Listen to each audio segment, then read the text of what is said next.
What's up, boys and girls? It's King Andrew here with another Nexus Gaming Series cast. We got something special tonight. You know why it's special? Because tonight I'm going to bring you the very first Coastal Finals of Nexus Gaming season. Can't even speak English. The very first Coastal Finals of Nexus Gaming Series Season 16. This is it. This is the very first one. I beat the next series by 15 minutes. 15 minutes later, after the start of this one, there will also be the Div B. I forget whether it's West or East. It's one of the Div Bs.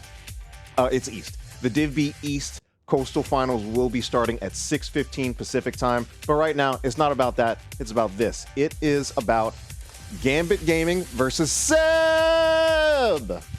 All right, so let's get into it. Actually, before that, if you don't know me, I'm King Andrew. I'm a Heroes of the Storm caster. I'm a Heroes of the Storm player. I'm an ARAM enthusiast. I'm a former school teacher, and I'm a voice actor. Let's take a look at our matchup for tonight between Gambit Gaming and Seb. I'm not going to do the extended Seb every time, but one of the first things that I want to go over about these matches, or about these teams, is the pronunciation of Seb, which has been tragically mispronounced for much of the season. So the name Seb, spelled C-E-B, is a professional Dota player. He was the inspiration for the name of this team, and the name is pronounced like Seb, with an S, but in this case with a C. So the extra E's that you see in there is not to indicate a long E sound, it's just to indicate a prolonged, just a prolonged exclamation of the name Seb. So it's not Seb, it's not Seb, and it's also not just Seb, it's Seb! All right? So just to get it straight, hereafter I'm probably going to mostly refer to them as Seb, though. Just that. Not going to go with the exclamation every time. By the way, this is also, aside from this being the first Coastal Finals of NGS Season 16, this is also my very first time casting on the NGS channel. My very first time. It's also my first time casting first time casting a Coastal Finals. It's my first time. I'm breaking my Coastal Finals cherry, breaking my NGS channel cherry. That's it. We're going to breaking cherry jokes again. Cut the stream. That's it. Have a good night. All right, just kidding. I'm back. So, one thing I do want to say is that since this is my first time casting on the NGS channel, I don't have as easy access to the chat as I would normally do. Not that I'm able to keep up with it anyway, but normally I like to have the chat in my OBS program. I know, of course, technically I could just open a web browser and have that, but having a web browser open does interfere a little bit with my HOTS performance. I know, get a better computer, pleb. But for that reason, I'm not going to have the chat open most of the time. I'll probably check it like in between games. If I am doing anything egregiously wrong, I would actually prefer it if someone literally whispers me in game. If you can find me, I'm sure there are some people in chat who are friends with me. Hopefully I've got friends. But if not, now would be a good time to make some. Again, if I'm doing something egregiously wrong, like you literally can't see the game, hopefully we don't get there. I'll try to be extra careful this time. Whisper me in game. But for now, let's take a closer look at our match for tonight, as I've droned on and on about all sorts of things that are completely irrelevant. This is a first seed versus 7th seed. Now, typically, that seeding makes you think of, oh, it's like a David and Goliath matchup. There's an underdog. There's a clear favorite, but I wouldn't say that's the case. Technically, statistically, numerically speaking, that yes, Gambit Gaming is the favorite in the sense that they are the higher seed. So they are the higher seed and they are favored in terms of seeding. But in practice, I would not actually see this as very much of a David and Goliath matchup. I'm really actually looking at this as two teams that are potentially pretty even. And clearly, Gambit Gaming has been the stronger team over the course of the season. Now, Gambit Gaming is an established team. They've been around since NGS Season 13, so this is their 4th season. And they've had some time to, build some synergy with each other. There definitely have also been players switched in and out, so some of the players may have changed, but I'm pretty sure that at the very least, the current roster, most of them have been around for at least one additional season before this. Whereas Seb is a team that is playing together as a team for the first time. Many of the players on the team are friends, they know each other, they've had That almost sounds... Anyway, they've known each other for several seasons. Some of them actually have coached each other, but it's the first time that they're actually playing as a team together, and they did struggle earlier on in the season with building that synergy, developing themselves together as a team, and it kind of shows in their record. They were not as consistent as Gambit Gaming. We've got a 7-4 series record compared to the 9-2 series record of Gambit Gaming. Also only a 15-11 map record compared to the 20-5 map record for Gambit Gaming. But one also important data point is that the fact that these two teams did play before. We did see that Gambit Gaming does have 2 losses. One of those losses is to Seb. So Seb has already beaten Gambit Gaming. And I do think it's possible that Seb can beat them again. I think Seb, as I've said, they're a team that has struggled early on, but I think they're coming together really in this playoff run. They're coming together when it matters the most, and they've kind of taken advantage of that, that time over the course of the season when wins and losses don't matter as much. They do matter, but they don't matter as much as they do right now when losing means you're out of the tournament. All right. So I'm honestly not sure who I would predict to win this match, despite the statistics, the numbers heavily favoring Gambit Gaming in terms of overall consistency, and despite Seb having actually the winning head-to-head with them being the ones who won the head-to-head. I really don't know who's going to win this match. Wherever it goes, I'm honestly expecting either a 3-1 or a 3-2, and I do think that both of these teams are actually so strong for Div C teams. What I will predict is that I think whoever does win the series tonight, I honestly believe that they will go on to win all of Div C. Now, if you're a member of Heavy Greg or a member of Protector's Fire and you think this stupid caster doesn't know what he's talking about, you know what? I would not mind being proven wrong. I would happily be proven wrong on that. But that's just my estimation of where the teams are right now. Tell you where else we are right now. We're in a draft. I didn't even get to show you the map screen. I'll quickly show you the map screen real quick just so you can see it. So we did have Alterac Pass and Battlefield of Eternity banned out by Gambit Gaming. Garden of Terror and Sky Temple was banned out by Seb, and that does mean that Gambit Gaming is going to take us to Tomb of the Spider Queen for our very first game in the series. Let's get into this draft that's already underway. All right, so we've got our first ban here. I'm trying to remember what I remembered. I can't even talk well. I'm trying to remember what I learned from the other series. I have already cast a match of Seb, and it was actually their semifinals match against Roll 1 Esports. One thing that happened against Seb in that match was that Greymane was typically banned out by the opposing team. Now, I don't think that's going to happen in this series, Greymane being a preferred hero by both Cubico and Silent Shoe. Instead, we're going to see the Brightwing banned out by Seb. Brightwing, one of the best healers in the game, especially once you get into higher divisions. Brightwing is banned out very frequently. Also talk about a hero who's very frequently banned, Hogger, in my opinion, one of the game's 3 best offlaners. So we're looking at, so far these really just look like meta bans. I'm not seeing anything yet that looks like a targeted ban or a scouting ban. I don't disapprove. And the Anduin ban as well. So in my opinion, the top 4 healers in the game are Anduin, Brightwing, Lucio, and Rhaegar. So 2 of those healers already taken off the board. That does mean that other teams are potentially going to be fighting over Rhaegar and Lucio, or something else that would be what I consider a healer on a slightly lower tier. Of course, there's still plenty of strong and effective healers, even aside from just those 4. And what will this final ban be of game number 1? Is it going to be the Greymane? I don't think so. All right, it's going to be the Johanna. So yeah, mostly pretty typical expected bans, kind of just straight up meta bans. Teams just kind of banning out what's good, and we're going to see the Blaze picked up by Marbuckle. Did not get that Hogger. I kind of think of the Hogger as a signature hero for Marbuckle. Instead, we're going to see the Blaze. I've talked about what I think the top four healers are in this game. I also have an opinion about what the top 3 offlaners are. They are Hogger, Blaze, and Dahaka. So, not surprising to see Blaze already play a part in this draft. Pearl Simon going to go on the Junkrat, and Chelsea going to be on the Leo.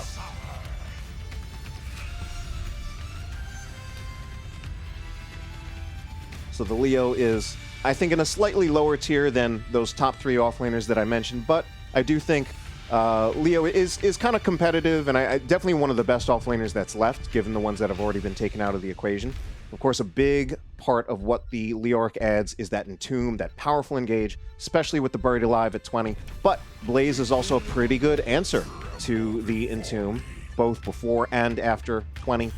Stukov going to be picked up. Stukov is what I consider the 5th best healer in the game. Typically at higher divisions, that lack of a cleanse is a very crippling weakness, but of course Stukov has plenty of other strong assets. Some of the best sustained healing in the game. Very powerful damage follow-up, as well as silence and crowd control with the Lurking Arm. One of the most toxic and annoying abilities in the entire game. The Vala is going to be banned out by Gambit Gaming, one of the best DPS heroes in the game. And what will be this final ban in game number 1 of Gambit Gaming versus Seb?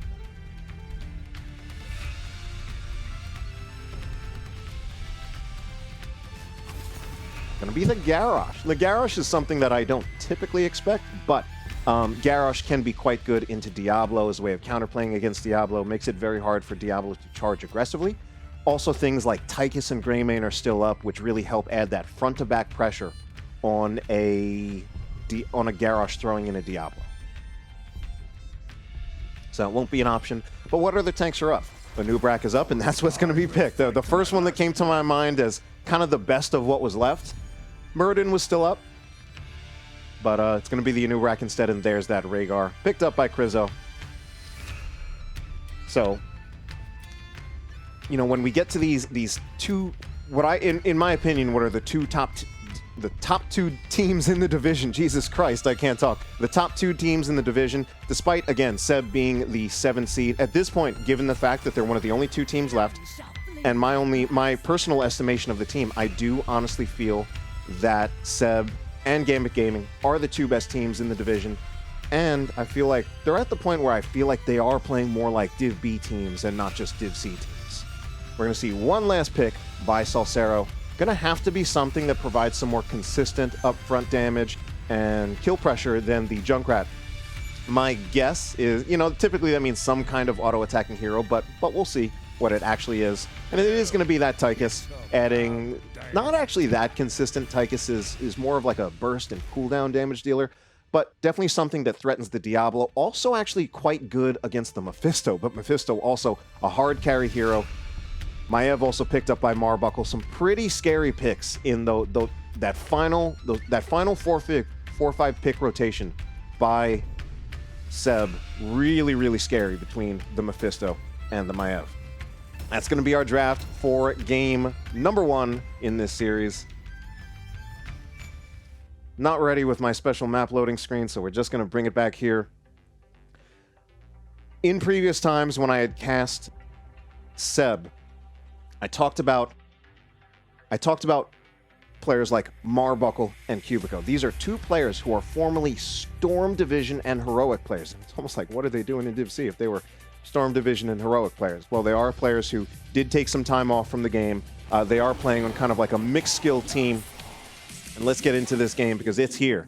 They are playing on a mixed skill team, but I think they do still add a lot to Seb, and I think Marbuckle and Cubico are a big part of the success of the team so far. Not to, you know, diminish the contributions of the other players, but let's actually just get into this game. We've got our very first game, not just of this series, but the very first Coastal Finals game of NGS Season 16. Let's get into it with Gambit Gaming. Northern Touch is going to be on the Anubrak, Chelsea on the Leoric, Krizo is going to be playing as Rhaegar, Salsero on the Tychus, and Pearl Simon will be on the Junkrat. Their opponents, Seb, the number 7 seed, but playing much better than that number would suggest. Marbuckle will be on the Maiev this time. Silent Shoe has switched over to the Blaze. A little bit of a switcheroo in draft. Bankai on the Diablo. Cubico on the Mephisto. And Mischief will be on the Stukov. And our first kill of this series. Not just the first kill, not just the first game. It's the very first kill of the Coastal Finals of NGS Season 16.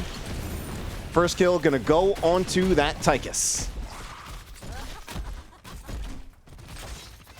So I think I'm at the point, I would say I'm personally favoring the draft from Seb a little bit.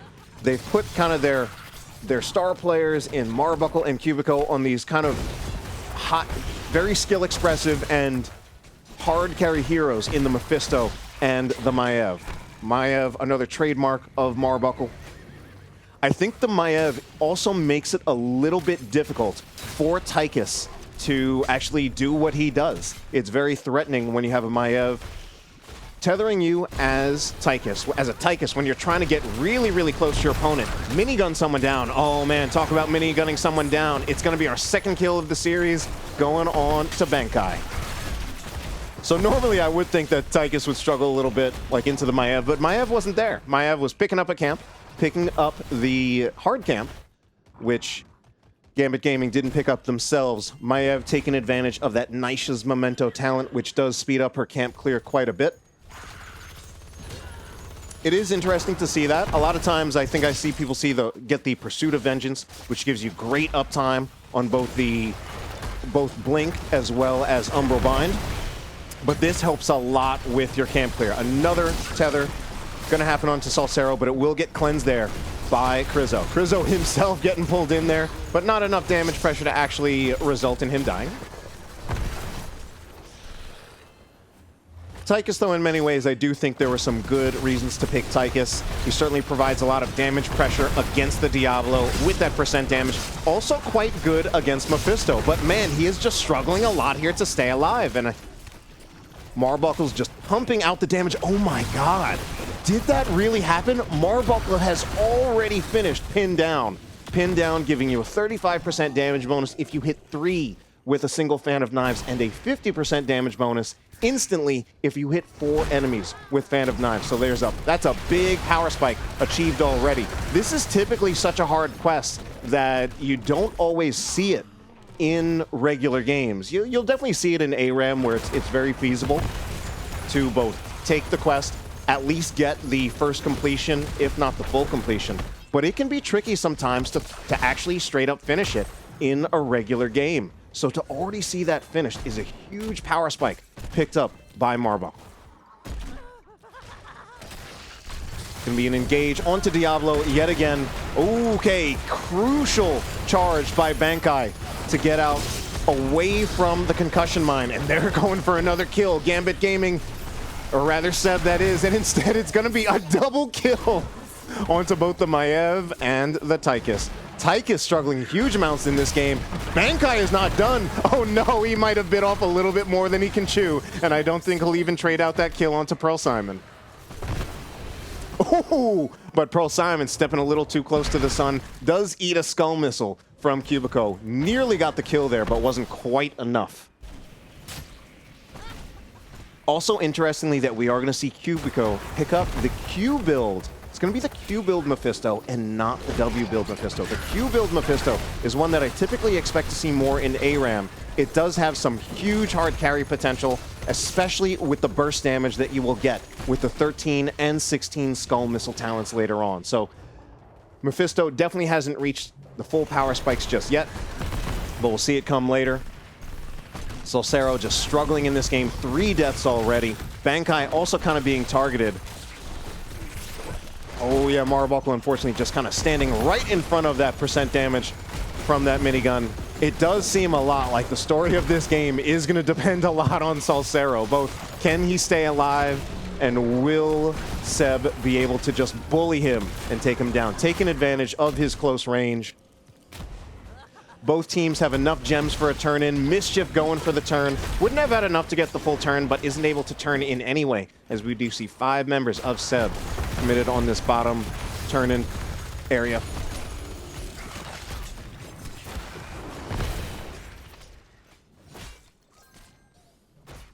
Cubico, meanwhile, at 32 out of 40 on the unyielding power. Finishing that will give him an additional charge of Skull Missile, gives him great CDR on his trait, if he can just continuously hit that Skull Missile, as well as huge burst damage potential later on with that 13 and 16 I've already mentioned. That being said,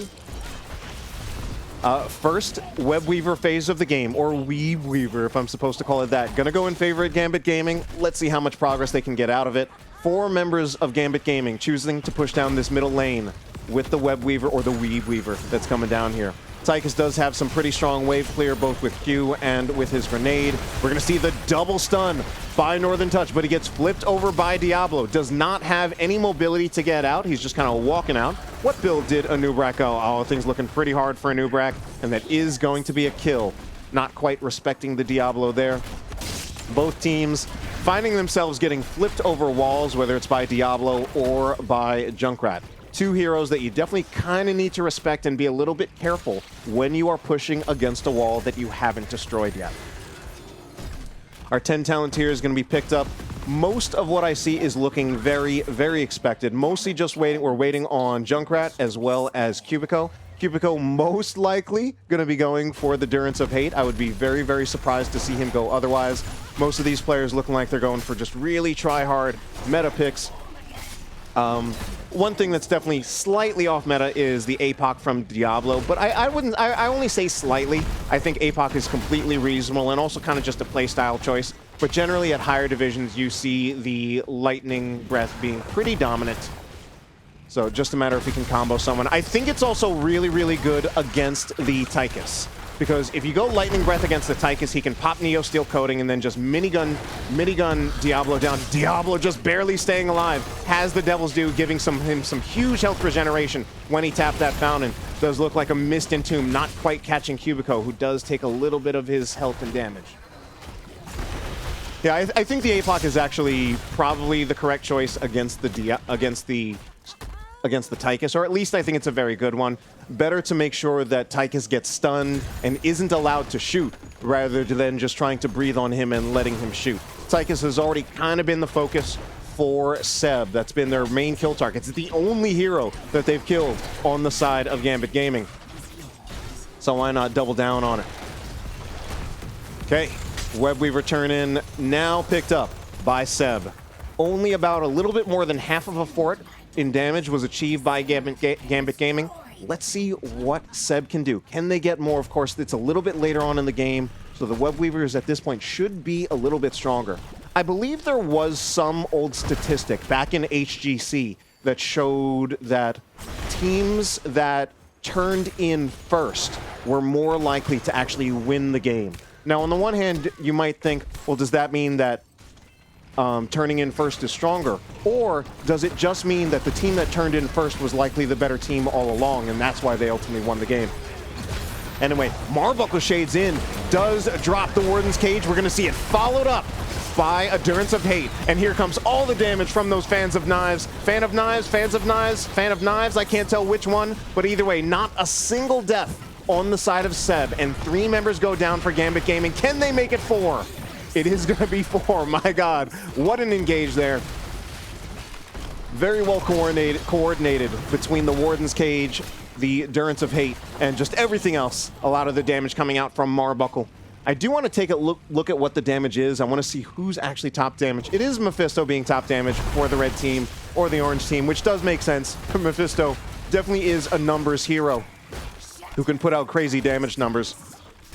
But I do also personally just feel that the way Marbuckle is playing is very big right now, and I wouldn't have been surprised if Marbuckle was actually topping the damage, getting those Fan of Knives resets, as well as the tethers that are leading to these engagements going in favor of Seb. Marbuckle does try to shade out or blink out, but ultimately gets caught in the Entomb. Good follow-up by Chelsea, but it's going to be traded out, and Chelsea had a mountain of gems. I don't even think they got them all back.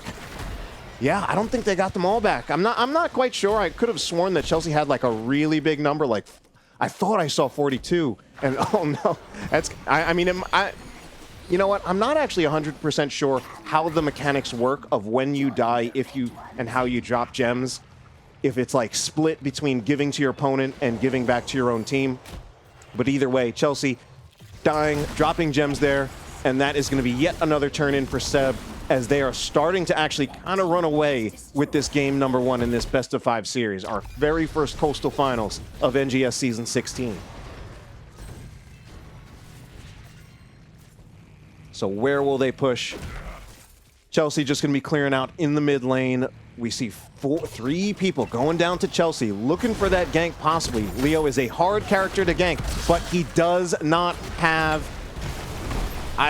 E. He doesn't have his E. I'm blanking out on the ability name, and they are just going to bully Chelsea. Just get that 5-man gank there. Silent Shoot coming in with the jet propulsion to secure it. Let's go back over to talents as we do 16 talent tier being picked up. The full Fan of Knives build coming out of Marbuckle. And I mean, with that, typically the blink armor is kind of the easiest to use at 13. But we can see with how that quest was completed at level 4 that Marbuckle very confident in her ability to connect those fans of knives. Fan of knives, what is the plural of fan of knives? 5-man chase.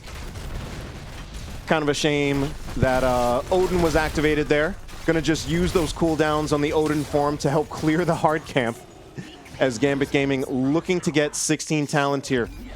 Nearly have a full turn-in for Gambit Gaming. Just kidding, I meant for Seb. And Seb also going to pick up this boss. All of Gambit Gaming, or most of Gambit Gaming, down on the bottom side of the map.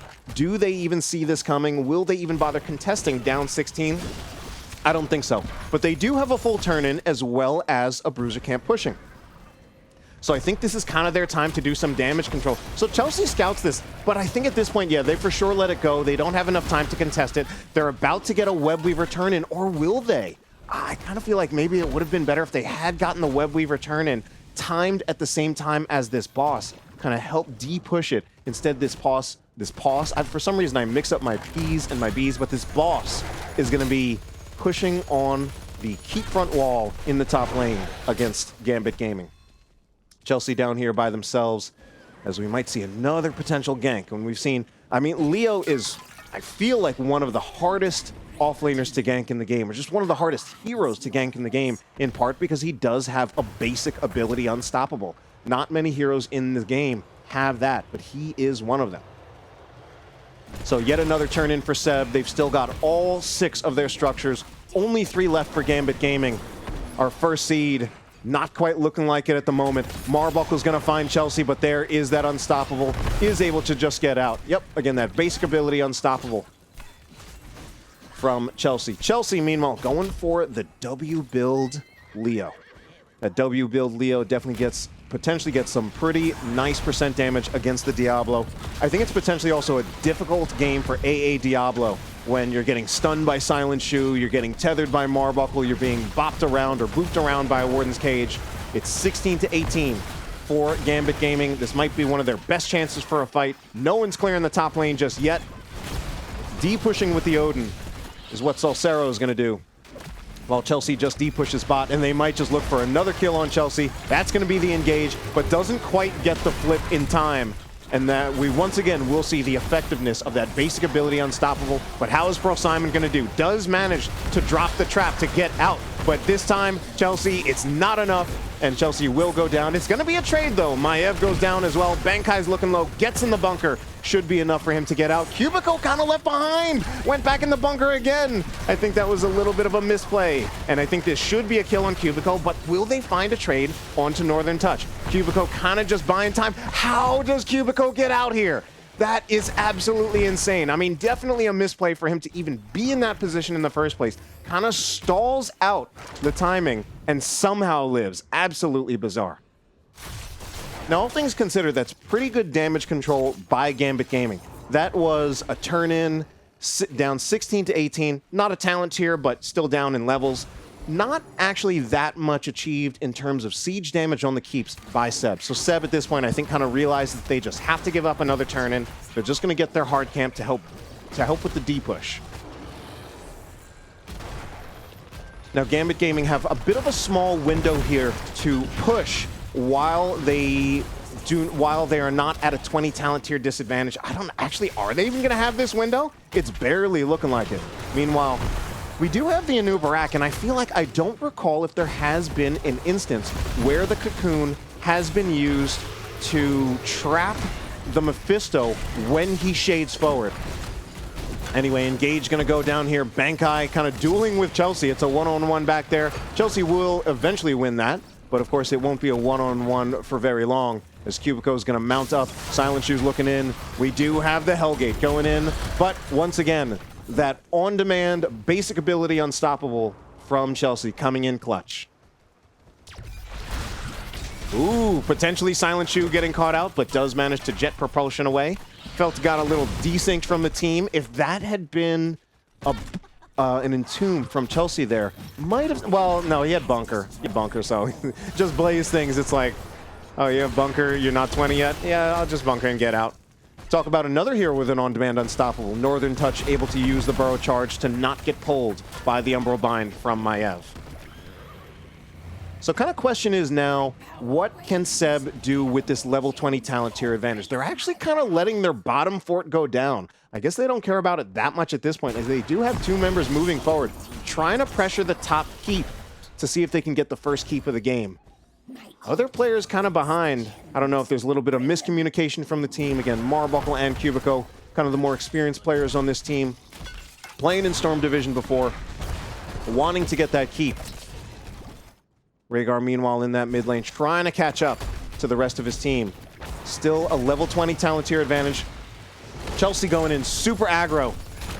Is going to look for the Entomb. Does catch Cubico. Still a bunker available from Silent Shoe, and no one moving up from Gambit Gaming as they are still down, level 16 talent tier, but it is going to be Leoric going down. Basic ability unstoppable, not enough. It's a double kill. Pearl Simon needs to just get the heck on out of here. Doesn't want to find this double kill be turned into a triple kill. Just go back into the Nexus, be content to give up the fort, or rather the keep, and then if they're really going to press Pearl, stop it. Throw grenades from the core, from the Nexus. All right, so a lot done by Seb. However, Silent Shoe's looking pretty low. Gambit Gaming gonna find themselves getting re-engaged on. Yeah, I don't know what they were going for there. I don't know if they were trying to delay to make sure this gets value, but they just lose another member of their team. They stagger, and that should mean a pretty free boss for the members of Seb.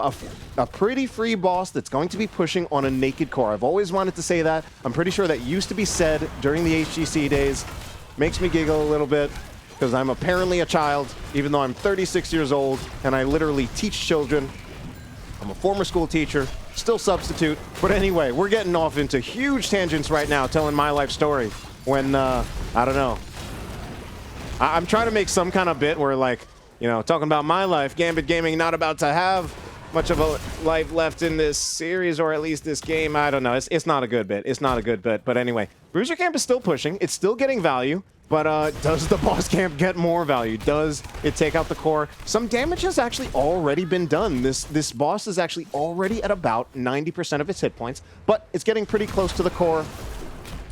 Gonna need to see like a big Entomb from Chelsea, I think, to slow this down. The Odin will be dropped as part of the defense. What's going to happen? Bankai is going to look for Northern Touch, but the follow-up from Blaze doesn't quite connect before Northern Touch is able to unstoppable out of there. But the real engage comes now. It's going to be the Warden's Cage from the Maiev, followed up by the Durance of Hate. But also that will find itself being inconclusive. Some permanent damage is being done to the core, but I don't think Seb finishes here. Ooh, Chelsea looking for the re-engage, looking for the buried alive. Can he make it happen? Gets scared off of it, was kind of peeled away from it by the members of Seb.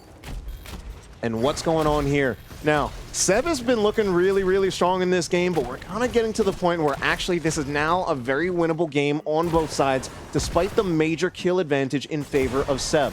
Because Seb hasn't actually really been cleaning their lanes when they've been going for these pushes, so they don't have any forts left. As I look at blank spaces while we have a potential engage and teamfight going on here. Cubico does get caught inside the cocoon, but it's not enough just yet. Buried alive will go down as well, so will the bunker. Members of Seb starting to look pretty low, but Salcero also being targeted. Bankai goes in, double kill in favor of Gambit Gaming, but Marbuckle is able to find the trade. Salcero looking pretty low, and Marbuckle is currently in Narnia, but still finds a kill. A 3-2, a 2-3 in favor of Gambit Gaming, but I think ultimately will be kind of inconclusive and probably just going to lead us to having like a 30-minute game here if that keeps happening in these late game level 20 team fights.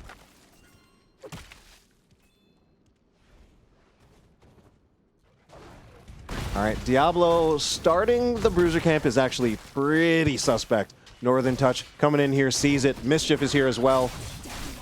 They see it. I mean, I think, yeah. Northern Touch just stays in here. I don't think he actually gets the kill. I think more... Oh, now more Northern Touch going in pretty deep. Okay, we are going to look for the Entomb. Can they secure the kill onto Stukov? They don't have a true damage dealer, but they actually do secure the kill. That is big. It's large. It's enormous. It's all the synonyms for big. To actually find that kill and a Web Weaver pushing, Tyke is soon going to be up. That might be just what they need to potentially even out this game. Right now, they're looking to push top. Gonna see if maybe they can. They're definitely gonna look for the wall at the very least. Possibly some kills. What can they find? Level 20 Talonteers have been picked up by both teams. Haven't really called it out much as, you know, other things are going on. All right, will we see Salsero drop the Odin with this push? Yes, he will.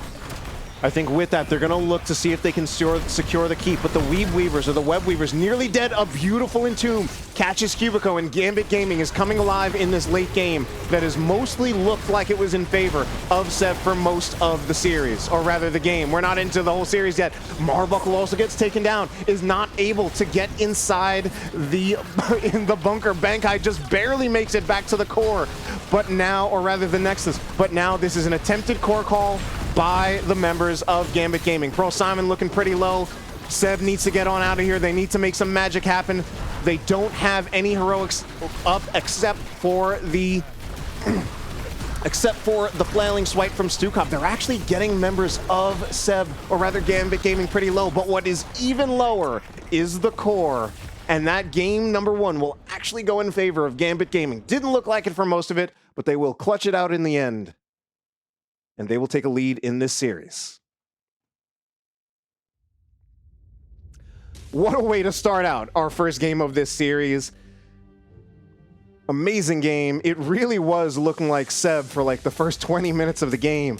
Unfortunately, some key mistakes, a little bit of some key mistakes towards the end, a little bit of greed maybe, and then a little bit of a lack of discipline with kind of getting caught out towards the end. I did not like when Bankai was going to that bruiser camp when there were two members of Gambit Gaming still alive, or rather 3 members of Gambit Gaming still alive, and only 2 left for Seb. I think that kill on Mischief, finding that kill there that I wasn't sure if it could happen, but I think the damage coming in from Chelsea was enough to make it happen with the buried alive. And I think that was kind of the key moment where the game was really ultimately going in favor of Gambit Gaming. We'll also take a quick look at our talents. Most of this looks really, really expected to me. The main one that does look a little surprising is the diabolical momentum from Diablo when going full Q. Otherwise, typically I think of this build as more of a one-shot build with the APOC, and I would expect Malevolent. But most of this looks like really, really meta stuff. There are definitely some exceptions, but most of it looks very, very reasonable and is kind of what I expect of these Div C teams, playing more like Div B teams and finding themselves in the Coastal Finals and trying to win it. So, we will take a look back at me. If you don't know me, I am King Andrew. I am a Heroes of the Storm player, Heroes of the Storm caster. I'm an ARAM enthusiast. I'm a former school teacher, and I'm a voice actor. And I'm also the caster for the very first Coastal Finals of NGS Season 16. Right now, there is also concurrently another NGS Coastal Finals happening. That's going to be the Div B East Coastal Finals happening on, I'm trying to think who it is cast. It's the Lime Bus. So you can watch that, you can multi-stream, you can have multiple tabs open, you can have multiple monitors if you have that. Let's take a quick look at our map as we're going to update this. So map number 1 going in favor of Gambit Gaming. Crazy map number 1.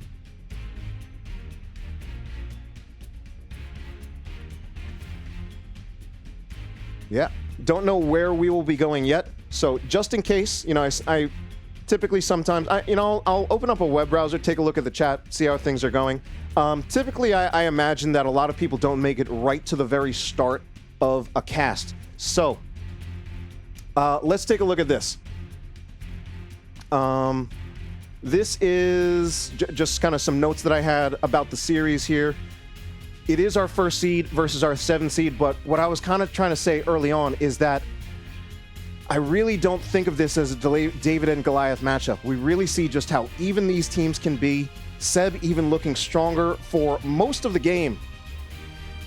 Seb has not been as consistent as Gambit Gaming throughout the season, but You know, they're coming alive later on this season. They're a team that formed just this season. They're players who know each other. Some of them had coaching relationships with them. I believe players like Cubico probably coached players like Bankai and Mischief. And this is their first time playing together as a team. So they had some growing pains earlier on in the season, but they're coming alive in this late stage of the playoffs. But they are also still against what was the most consistent team in Div C West or East. I'm blanking out. What was it? It was Div C. It was Div C West. It was Div C West. Oh, man. Anyway, we do have our second map of the series. Going to take a look at our map screen here. As I do, let you know what's going to be happening. I'll ask them who picked it. We're going to go to Braxis Holdout for a second map of the series. I'm not a huge fan. It's not my favorite map. But you know what? The game, it's been amazing so far. I'm sure we'll have yet another amazing game. Actually, I'm not so sure. I don't want to jinx it. There are times when I do tend to jinx it, just like I also tend to mix up my letter sounds. Do you want to find out who picked the map as we go into this series? And it was going to be picked by Seb. So one of the things that I think will be important on this map is that we do have a couple of Genji enjoyers on the lobby. I'm pretty sure we've got Genji enjoyers on both sides. On the side of Gambit Gaming, Pearl Simon for sure plays Genji. I've seen him play Genji before. I've played against him when he's played Genji before. You know, one of the things I've heard about Gambit Gaming is that Gambit Gaming, the story is that they supposedly once took 2 maps off of a Nexus Division team. They're a Div C team. They took 2 maps off a Nexus Division team. Which Nexus Division team was that? I don't know. Well, it couldn't have been my team. But anyway, let's move back on to what I was talking about. Probably are some Genji enjoyers on the side of Seb as well. I would guess Cubico. I'm just going to guess. Maybe Marbuckle too. Marbuckle does like to play a lot of these kind of high skill cap, polarizing damage heroes that you don't see very often. I know that Marbuckle plays Tracer. We've seen the Marbuckle Maev. It would not be unreasonable for Genji to be in that hero pool as well.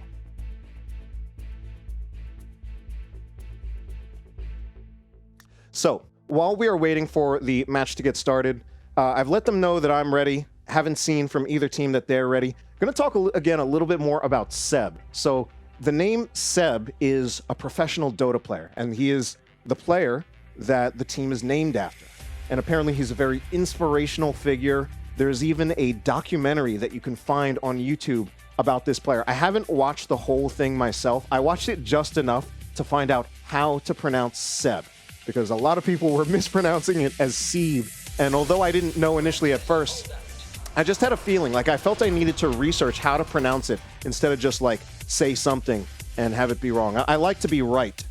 That's one of the things that I like to be. But anyway, it's enough about me, because we're in game 2 of this draft already. It's getting started here. So I do kind of think that we're going to be looking at Genji as being a first pick, first ban hero in this series. And other than that, I don't know what else is going to happen. It's going to be the Rexar banned out instead. So Rexar, typically considered pretty strong on this map, as he is good as kind of a duelist when you are trying to control a point as you would on Braxis and Dragonshire. But I also think Rexar is someone who can also be pretty vulnerable against a Genji, given the fact that the Rexar body is quite a bit squishy for what is considered a bruiser hero. The tankiness of Rexar as a character is kind of based on using the Misha as to tank, and being in a position where the Misha is going to be tanking and not the Rexar himself. But Genji, pretty good at kind of accessing the Rexar. You know who's good at kind of preventing access from a Genji, though? It's Brightwing. Brightwing going to be banned out, not play a role in this match. Brightwing also quite good for globaling to your offlaner up top to either create a 1v2, 2v1 in your favor. It's going to be the Genji banned out. So Pearl Simon plays it, but they don't even want it. They're just going to not even make that a factor. I wonder what else they have up their sleeve. So typically, part of what makes Genji strong on this map is that he can traverse the terrain, easily access the top of the map, kind of just going through from the boss area, and it will be the Anduin banned out again. So I'm just wondering what other heroes we might see that could potentially do that as well. The Maev can technically do that, can kind of just go over the wall with the blink. I don't know if that necessarily means that Maev is actually a good pick on this map. I honestly really don't know. But it's just kind of something I'm entertaining the idea of, like, if we pick Genji for reason X, and another hero can also do that, will they pick the Maiev here? I don't know. Probably just going too deep down that rabbit hole. As we're taking a look at our draft, they're going to look pretty familiar in some respects. Pearl Simon picking up the Junkrat yet again. And Marbuckle will be on the Hogger this time, which was previously banned out. Saw a lot out of the Marbuckle Hogger in the previous series that Seb played. It was quite good. It was also played on Infernal Shrine, so it kind of farmed. And the Tychus is going to be picked up by Silent Shoe. So we're both taking that pick away from Salsero. Tychus is also a hero who I consider quite good against the Hogger. If Hogger's spinning around, especially if he's reducing your spell power with the level 13 pummel, Tychus doesn't care about that as much. He can still hit a Hogger that's moving around, and he doesn't care about the spell armor reduction either. Stukov is going to switch sides, as we are also going to see the Johanna picked up by Northern Touch, this time making it through the draft. Stukov is a hero who is, again, what I've said before is Stukov, you don't typically see him banned very much in higher divisions. You still do see him played sometimes, particularly at least in Nexus Division, for what I know, and my team has played Stukov as well. I think Stukov can also be quite good with the Lurking Arm follow-up on the AoE setups that Northern Touch can provide on the Johanna. So, 2 out of the game's 3 best offlaners are now taken out of the equation. We're going to see the Dahaka as well as the Blaze no longer be available to Gambit Gaming. The best overall offlaner left is Blaze, but I'm not 100% sure that will be picked. Blaze is generally, because he's originally classified as a tank, I don't think he's that great at single target damage and not that great at dueling. And some people might disagree with that, especially once Blaze gets to level 13. But I don't think he's great in a duel, so I wonder if we might see something else picked up instead of the Blaze. Wonder what it'll be. Final ban is going to be the Rhaegar. Krizzo not going to want that, as he already has a different healer. But it is going to deny, between those bans, it does deny 3 of the top 4 healers against Seb. And although Lucio is the best healer remaining overall, I think I've heard that Lucio is actually not super great on this map. Okay, going to be the Malfurion instead, along with the Garrosh. Garrosh is an interesting one. I'm a little concerned about that pick.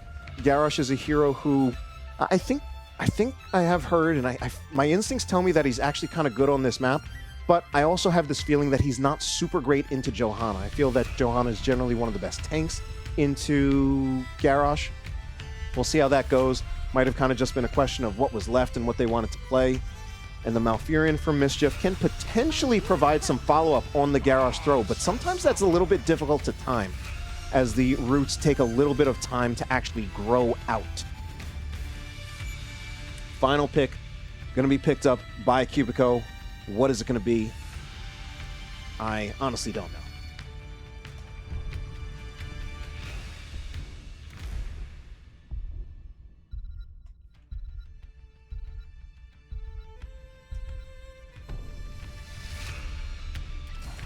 It's going to be the Kael'thas, providing some wave clear, some burst damage. And that is going to be our draft for game number 2 of this series. Could really go either way at this point. First game was a nail-biter. We'll see how things go in this game. Will we have any last-minute switches? Yes, we do. That's going to kill me.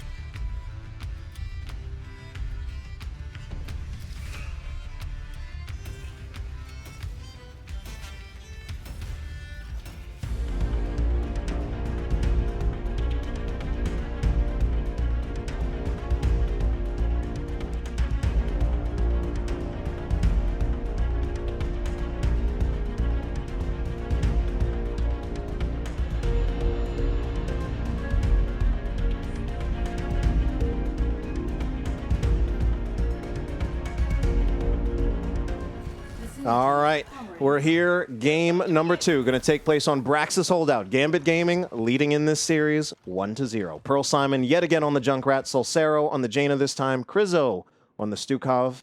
Northern Touch on the Johanna. And Chelsea will be playing as Lior. Their opponent, Seb, looking quite strong, but ultimately fumbling that last game. Going to be trying to come back into this series. It's going to be Silent Shoe on the Kael'thas. Mischief will be playing as Malfurion. Bankai on the Garrosh. Cubico is going to be on the Tychus. And finally, it's going to be Marbuckle on the Hogger. The battle begins! So it'll be interesting to see how things work out this game. Seb very much looking for some single target blow up with their composition, looking to throw in some kind of a target here. Won't gonna see Bankai bother with the throw on Northern Touch, as it is a very, very difficult target to take down with that Iron Skin. Even with, yeah, I mean, it's just a very difficult target to take down. Cubico looking to position up here, but Chelsea is playing super safe. Just smells it, just sniffs it out. His team may be calling that there's one missing. And Cubico is going to come back on down, try to do some damage here. So huge burst damage potential on the Garrosh throw. He gets a throw in. We've got the burst damage potential from both Kael'thas as well as Tychus. Between those two heroes, you can blow up most heroes, most targets. The problem with the Johanna is just that Iron Skin. But if they ever catch Johanna without Iron Skin, she is still very much a potential kill target. Talk about potential kill targets. We might even have one in reality. But Chelsea, they're going to activate the Ossian's Renewal. Does manage to stay alive. Still does kind of get scared away. So I think this is a pretty big, important part of how this map is played, especially the higher you go up in level of play. Not just leaving this map to be a 4v4 bot and a 1v1 top, but actually having someone rotate up top to make life hard for the enemy offlaner. And at the moment, Gambit Gaming is still just choosing to commit to a 4-man bot. They kind of take advantage of that to get a camp. Gonna get a little push along with it and see what they will do. Do want to point out we do have a Fetid Touch Stukov out of Krizo. Gibbs would be proud, of course. Oh my god. I'm talking about irrelevant things while Garrosh is dying, but yeah, Gibbs would be proud. He's a big believer in the W build Stukov, and Gambit Gaming is being coached by Gibbs. I do think this is also a pretty good game for E-build Stukov, following up on Entombs, following up on Blessed Shields that then get grouped together with Condemns. I personally would have preferred the E-build Stukov, but I know that Gibbs is very happy right now to see the Fetid Touch Stukov. Anyway, neither team yet has a single percentage point on their beacons. Marbuckle and Chelsea just dueling it out. Chelsea, walked away from the Dynamite, but then gets booped back in by the Loot Horde. Chelsea's life kind of being made hard right here as Cubico moves in. That's got to be a dead Leoric at this point. No, he still has the on-demand Unstoppable. Not enough damage can come in, even though he was at like 20% hit points. And now we actually have a 3v2 top with Krizo and Salsero making the rotation. Krizo going to actually help Chelsea out with that sustain as Salsero moves forward, trying to find the kill onto Cubico. Also had the attempted Lurking Arm to see if that could do it against Cubico, but he will get out of there by the skin of his teeth. And now with the man advantage bottom, it's Seb pushing along with the camp. Pearl Simon trying to clear this out, but we are seeing some permanent value gained by these Goliaths. These Goliaths are online. Just kidding. It's not Durotan's couch. It's Seb. Goliath isn't here, but also they are. I don't know why, but I love that bit. Oh, Bankai doesn't quite see the trap. Just walks right onto it. I don't know what happened there. Of course, he is at least at level 4. It has level 4 talent tier, so he could have Unstoppable if it was not off on cooldown. But I think that time, he was kind of just caught unaware. 2 kills in favor of Gambit Gaming as they are starting to look pretty strong here. They will get some nice push with that kill on the Garrosh. Garrosh and Malfurion trying to move back down here. So is Cubico on the Tychus. Silent Shoe looking pretty low, and that is about 40% taken down off of that fort. Now 18% on the beacons in favor of Seb, but Bankai kind of getting gapped here.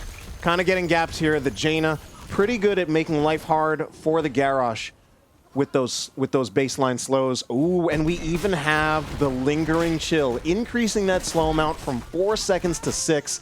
Yeah, I'm actually, especially looking at how things are going in this game and reevaluating the draft again, I'm honestly starting to really question the draft out of Seb. Like, realistically speaking, I think their easiest target to throw, just by virtue of being a frontliner, is the Johanna. But the hardest target to kill by far, and not just because it's a tank and the other heroes are not tanks, but because it's Johanna with the Iron Skin, making that throw follow-up a lot less threatening.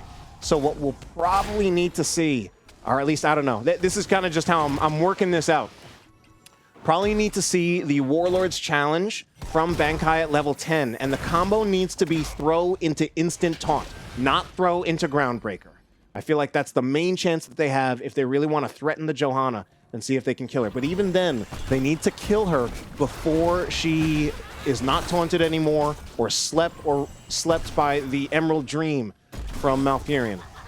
And I feel like Johanna might be able to survive that. You know what I think is not going to survive? This fort right here, as the Hellbats are pushing along, reducing the damage. Cubico tries to go in for a little bit of a flank, but does get booped over by the concussion mine. Doesn't die, but tell you what is dying.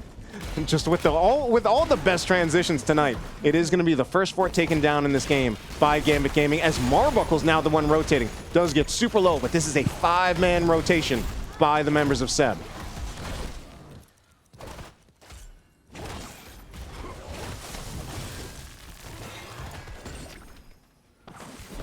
Solcero in here in melee range. Oh my god, that was potentially really scary. I felt Solcero kind of got away with something that was pretty illegal, but ultimately, that's just how things are going to roll. That Stukov from Krizo doing pretty well to just provide that extra healing, that high sustained healing to keep Gambit Gaming in this fight. Marbuckle once again pretty low, as now it's Tychus who has taken over the top lane. Gambit Gaming also getting closer to 10. And at some point, if Seb does not find like some decisive kill soon, they might have to just give over the beacons while they wait for level 10 Talenteer to come in for them. Cubico actually kind of starting to bully Chelsea, or at least push him back, but uh-oh, he may have overstayed his welcome, trying to use the run and gun to get through, but he's not fast enough. Maybe with the dash talent, but I don't actually recommend that.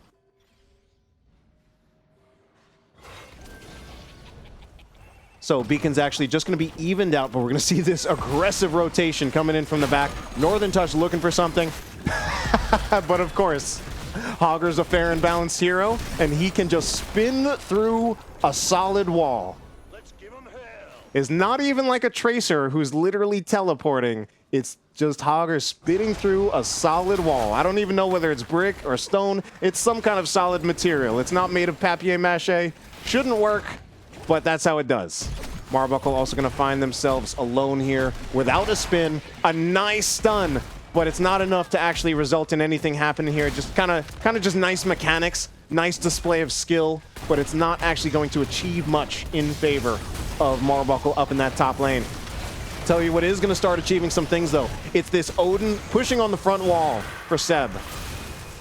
They will take down the front wall. Can Bankai get in there, find a throw, potentially get a kill? I don't think there has really been like a successful throw combo, but Northern Touch is looking really low, but so is Bankai. The Flame Strike goes in, not enough to finish Northern Touch, but it was looking pretty close. The eternal duel between Chelsea and Marbuckle happens on top, as Chelsea does just look to clear the lane. Beacons are going to be switched at the moment, while Cubico also goes up top, looking for that rotation. Trying not to show Envision to kind of keep the elements of surprise on Chelsea. Still just kind of waiting around here, but Chelsea being real careful.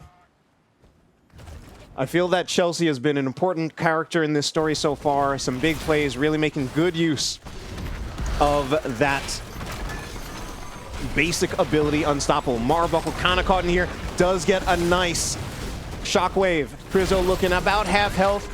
Now Marbuckle's being careful, and Bankai gets booped in and also gets a throw. Instant taunt, but the first kill is going to go on to Garrosh. It's still 4-0 in kills in favor of Seb, but I instantly jinxed it, and our first kill goes in favor of Seb. 4 kills in favor of Gambit Gaming. Now the first kill happens in favor of Seb. Can they make it 2? Looking for Chelsea again. Chelsea has kind of been big in this series so far. Just making such great use of that basic ability, Unstoppable. I gotta just start like checking what is the name of the actual ability. Is it just called Wraithwalk or something? Jesus Christ. Anyway, while all that's happening, camps have been pushing in favor of Gambit Gaming. Really starting to look like that #1 seeded team now. Marbuckle and Chelsea find themselves in a different area code, but it's the same story. The duel yet again. Chelsea lands the Drain Hope, but Marbuckle retorts back. with the... God, trying to remember all the ability names. Just bangs him into the wall. While big things are happening up here too. Cubico running away. The Elemental looking up here, trying to finish the fort, but it's not going to be enough. But still, Gambit Gaming just kind of exerting their will here. Bankai uses the Indomitable a little prematurely, looking for something there, but was just way too far away. Ooh, and you know what? Although I was really in favor of potential E-build Stukov, W-build Stukov is also really, really good at making Garrosh's life hard. Just keep on throwing those weighted pustules on him, makes it incredibly hard for him to get forward. Yeah, I mean, the gapping from Gambit Gaming's draft on the Garrosh is huge between both the Jaina and the Stukov. Kind of really does make Garrosh's life miserable, and I'm kind of looking at the Garrosh as being kind of the sore point in this draft for Seb. As it would be kind of sad here, it was looking really, really epic in that game one, but now it's just looking like Gambit Gaming going to try to see if they can close this series out with a 3-2 victory or a 3-0 victory. Oh my god.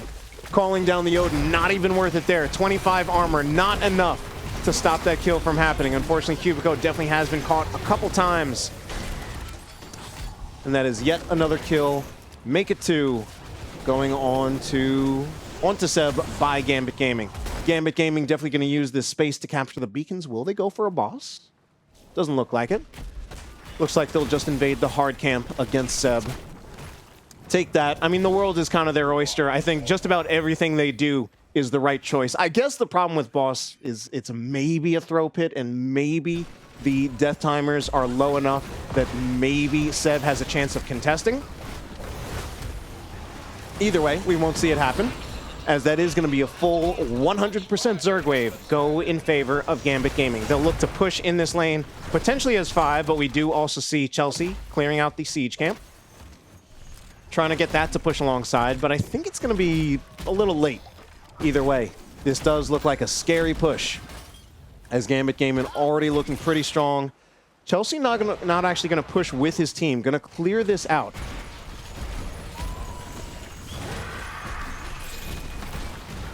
Phoenix is going to be thrown out just to help with the defense, but will it be enough to hold the keep? We are going to see the shockwave go out from Marbuckle. It does stun the Jaina, but nothing else comes of it. So, guaranteed at this point that that keep goes down. Bankai trying to make something happen, but it's too much. And he does just go down here. At this point, Seb are just trying to hold on to the game. Salcero looking pretty low as Marbuckle spins through. But once again, not enough to make the kill. Salcero actually potentially playing with fire. Or maybe ice. Maybe it's ice and fire. And maybe it's just a cannon shot from Cubico's Odin. Chelsea looking to come in here, trying to catch Cubico once again in the Entomb, but this time Cubico is wise to it and does manage to get on out of there. Yeah, Cubico has definitely been caught a couple times. We're definitely seeing some of the weaknesses of Tychus here in this series. He is a hero that certainly does have many strengths, but I think the higher you go up in level of play, I think he does have some pretty crippling weaknesses. I've been feeling that more myself, where I've been feeling more lately the limitations of Tychus as a hero. Certainly does have huge damage potential, but big limitations with how close he needs to get to really realize that damage potential. All right, so Seb does hold on with that kill on Salcero. Salcero just needs to be a little bit more disciplined there, wait for the heals to come from Stukov, wait for that big pop from the Vigorous reuptake, but ultimately kind of got picked out there by those long-range cannons from the Odin.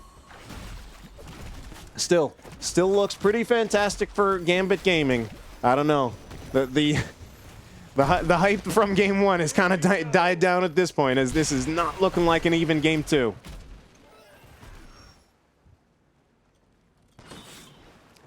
All right, at this time, it is now time for them to go for the boss. And as much as, you know, I wondered before if it's a potential throw pit. Gambit Gaming, I think, really does have the better comp for controlling the boss. They've got the Stukov with the flailing swipe. They've got the Junkrat with the boot, but they're just going to get off the boss as they were kind of pulled into a fight by Seb. Seb, meanwhile, needs to clear this. They've got a double camp pushing against them, both the Hellions. Just kidding, those aren't Hellions, they're Hellbats, as well as the Goliaths.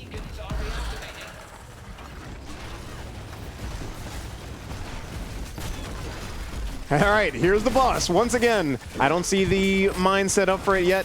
And we have kind of Gambit Gaming pushing positioned a little far forward. Okay, we are going to see this go out. It is going to be the Riptire. Does do some damage. Salsero looking pretty low. What's going to happen here? Ultimately, it is the camp, the boss, taken in favor of Gambit Gaming. But they're also kind of at risk for dying. Marbuckle's looking pretty low. Salsero once again playing with fire, or maybe ice, or maybe both. I can't make that bid again. Marbuckle looking for something, but has to be pretty careful getting rooted by the Jaina. And that is going to be a kill going out onto Marbuckle, but it's going to be traded for the Jaina. Double kill both ways, but I think a double kill might actually favor Seb. No, it favors Gambit Gaming for sure, because that does mean that Gambit Gaming does not have a Tychus to help with the defense of this boss. You know what? Even with the Tychus up, there probably is no way that they save this keep. And at this point, they're just trying to make sure that they don't take permanent damage on the core.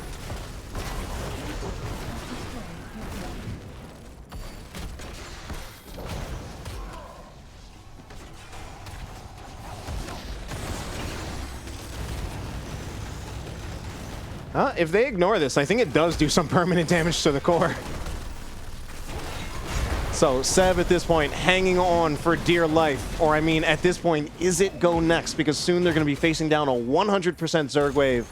I'm not sure if they can do this. This might just be game number 2 going in favor of Gambit Gaming. Kind of tragic after the banger that we had in game 1 to see Seb kind of come out with a whimper in game 2, but sometimes that's just how it goes. Your opponent's not going to let up. They're not going to make the series entertaining just for the sake of making it entertaining if they really want to win.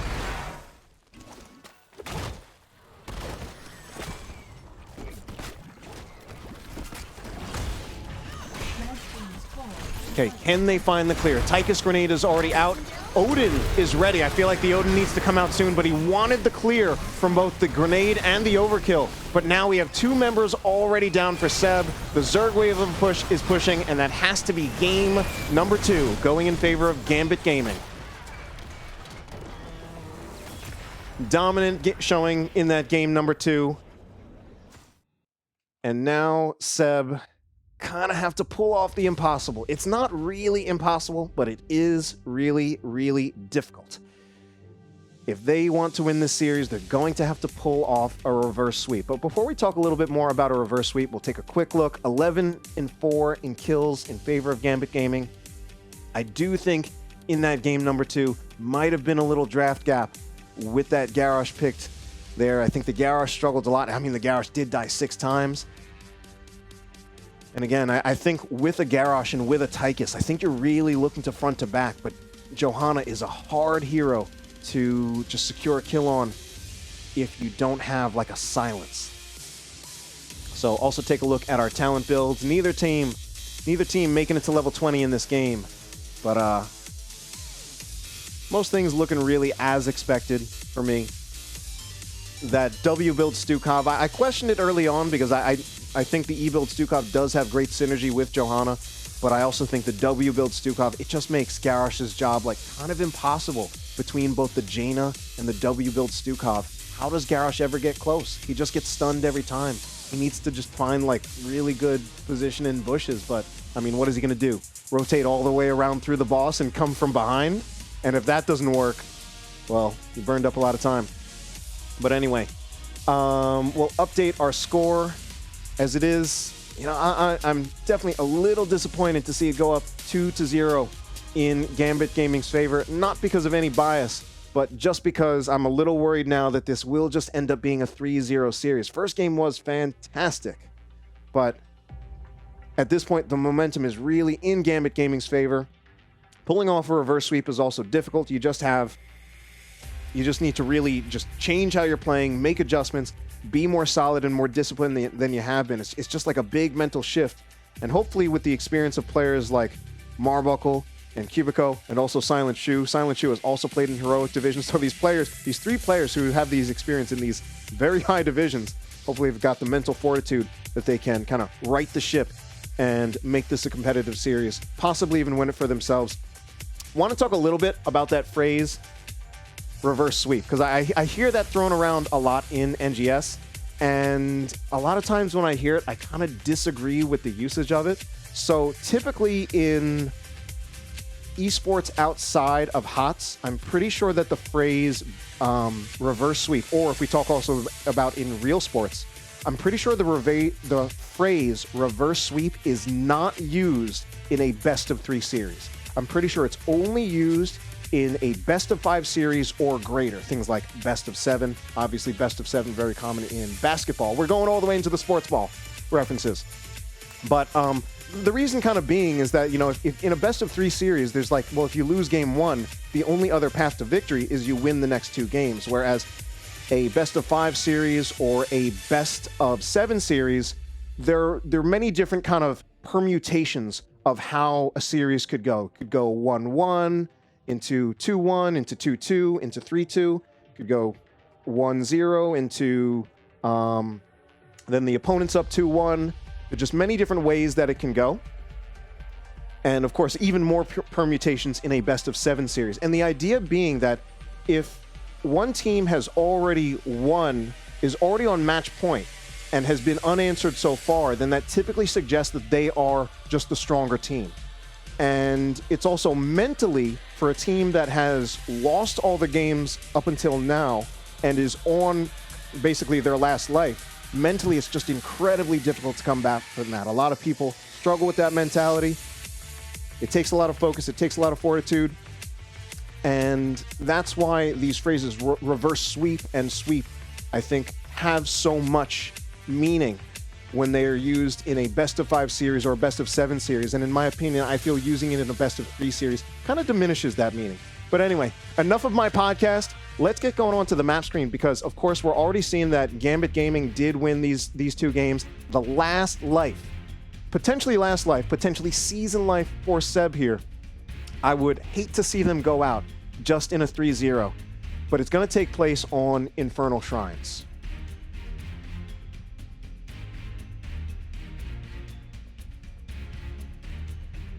So, Infernal Shrines, obviously a very common map in the Nexus Gaming series. There's another guy who cast NGS. His name is the Line Bus, and this is his favorite map. It's his absolute favorite map. He's also casting right now, I'm pretty sure. If you see him, you know, just tell him, yeah, I know you love Infernal Shrines. He loves it so much, he would love it if you could just play it multiple times in a series. That's actually not true. I don't know why I'm just suddenly roasting Line Bus at the moment, but I love Infernal Shrines, unironically. It is going to be Gambit Gaming picking this map. It is very commonly played, but I think with good reason. I think it's just one of the best maps in the game. It's super fun to play, super fun to watch. Gambit Gaming going to be the one picking up this... they are going to be the ones making this pick, so that does mean that Seb did look for first pick. And we'll take this time here, go back to me. If you're just joining us, I'm King Andrew.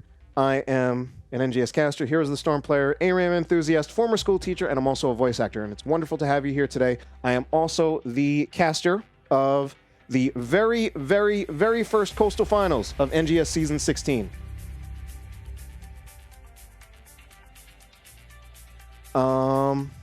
Yeah, so just taking a quick look at our chat, just seeing as I am choosing not to have, basically, since I am casting on the Nexus Gaming Series channel, I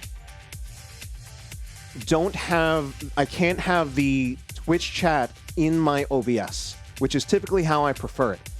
I can still check Twitch chat by opening up a web browser and looking that way, but, you know, I don't have the top-of-the-line computer. My computer's good enough. I got it in 2015. A friend made it for me. And I do kind of use up more of the computing resources when I do have a web browser up on top of OBS and HOTS, and it does adversely affect my performance in HOTS. So I prefer not to have it. I'll check chat every once in a while. If I'm doing anything egregiously wrong, please just like whisper me in game. I see Gibbs is in chat. Whisper me in game. Anyway, we have our next draft. Let's get into it. Is game number 3 is going to be Infernal Shrines. So we've already seen a lot of heroes played by both teams that are very good on this map. Tyke is played by both teams. Fantastic hero on this map to the extent that he is a fantastic hero. It's definitely one of Tychus' best maps. The value you get from the Odin is actually not just the Odin. Even in Marine form, Tychus has exceptional clear on the Shrine. But Odin not only helps you clear the Shrine, it also helps you win the Shrine fight with the Odin form.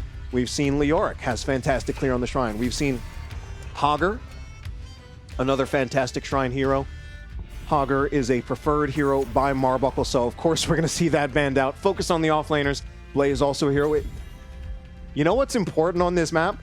Clearing the Shrine. Clearing the Shrine is important on this map. Two really strong offlaners who are also really good at clearing the Shrine are going to be taken out of the equation. What else are we going to see? I feel like the Tychus is going to be picked up in this game by one of these teams. I don't know which, but I feel like it will be picked up given that we've already seen it on 2 maps. This is another map that I feel is strong. And there we go. The Junkrat going to be banned out. Pearl Simon earning that respect ban on the Junkrat. It was given to him 2 games, but it won't be given to him for a 3rd. And the Johanna's going to be banned out on the other side. They actually took the Johanna in that last game, but of course they don't have first pick, so they decide that they don't want to risk it.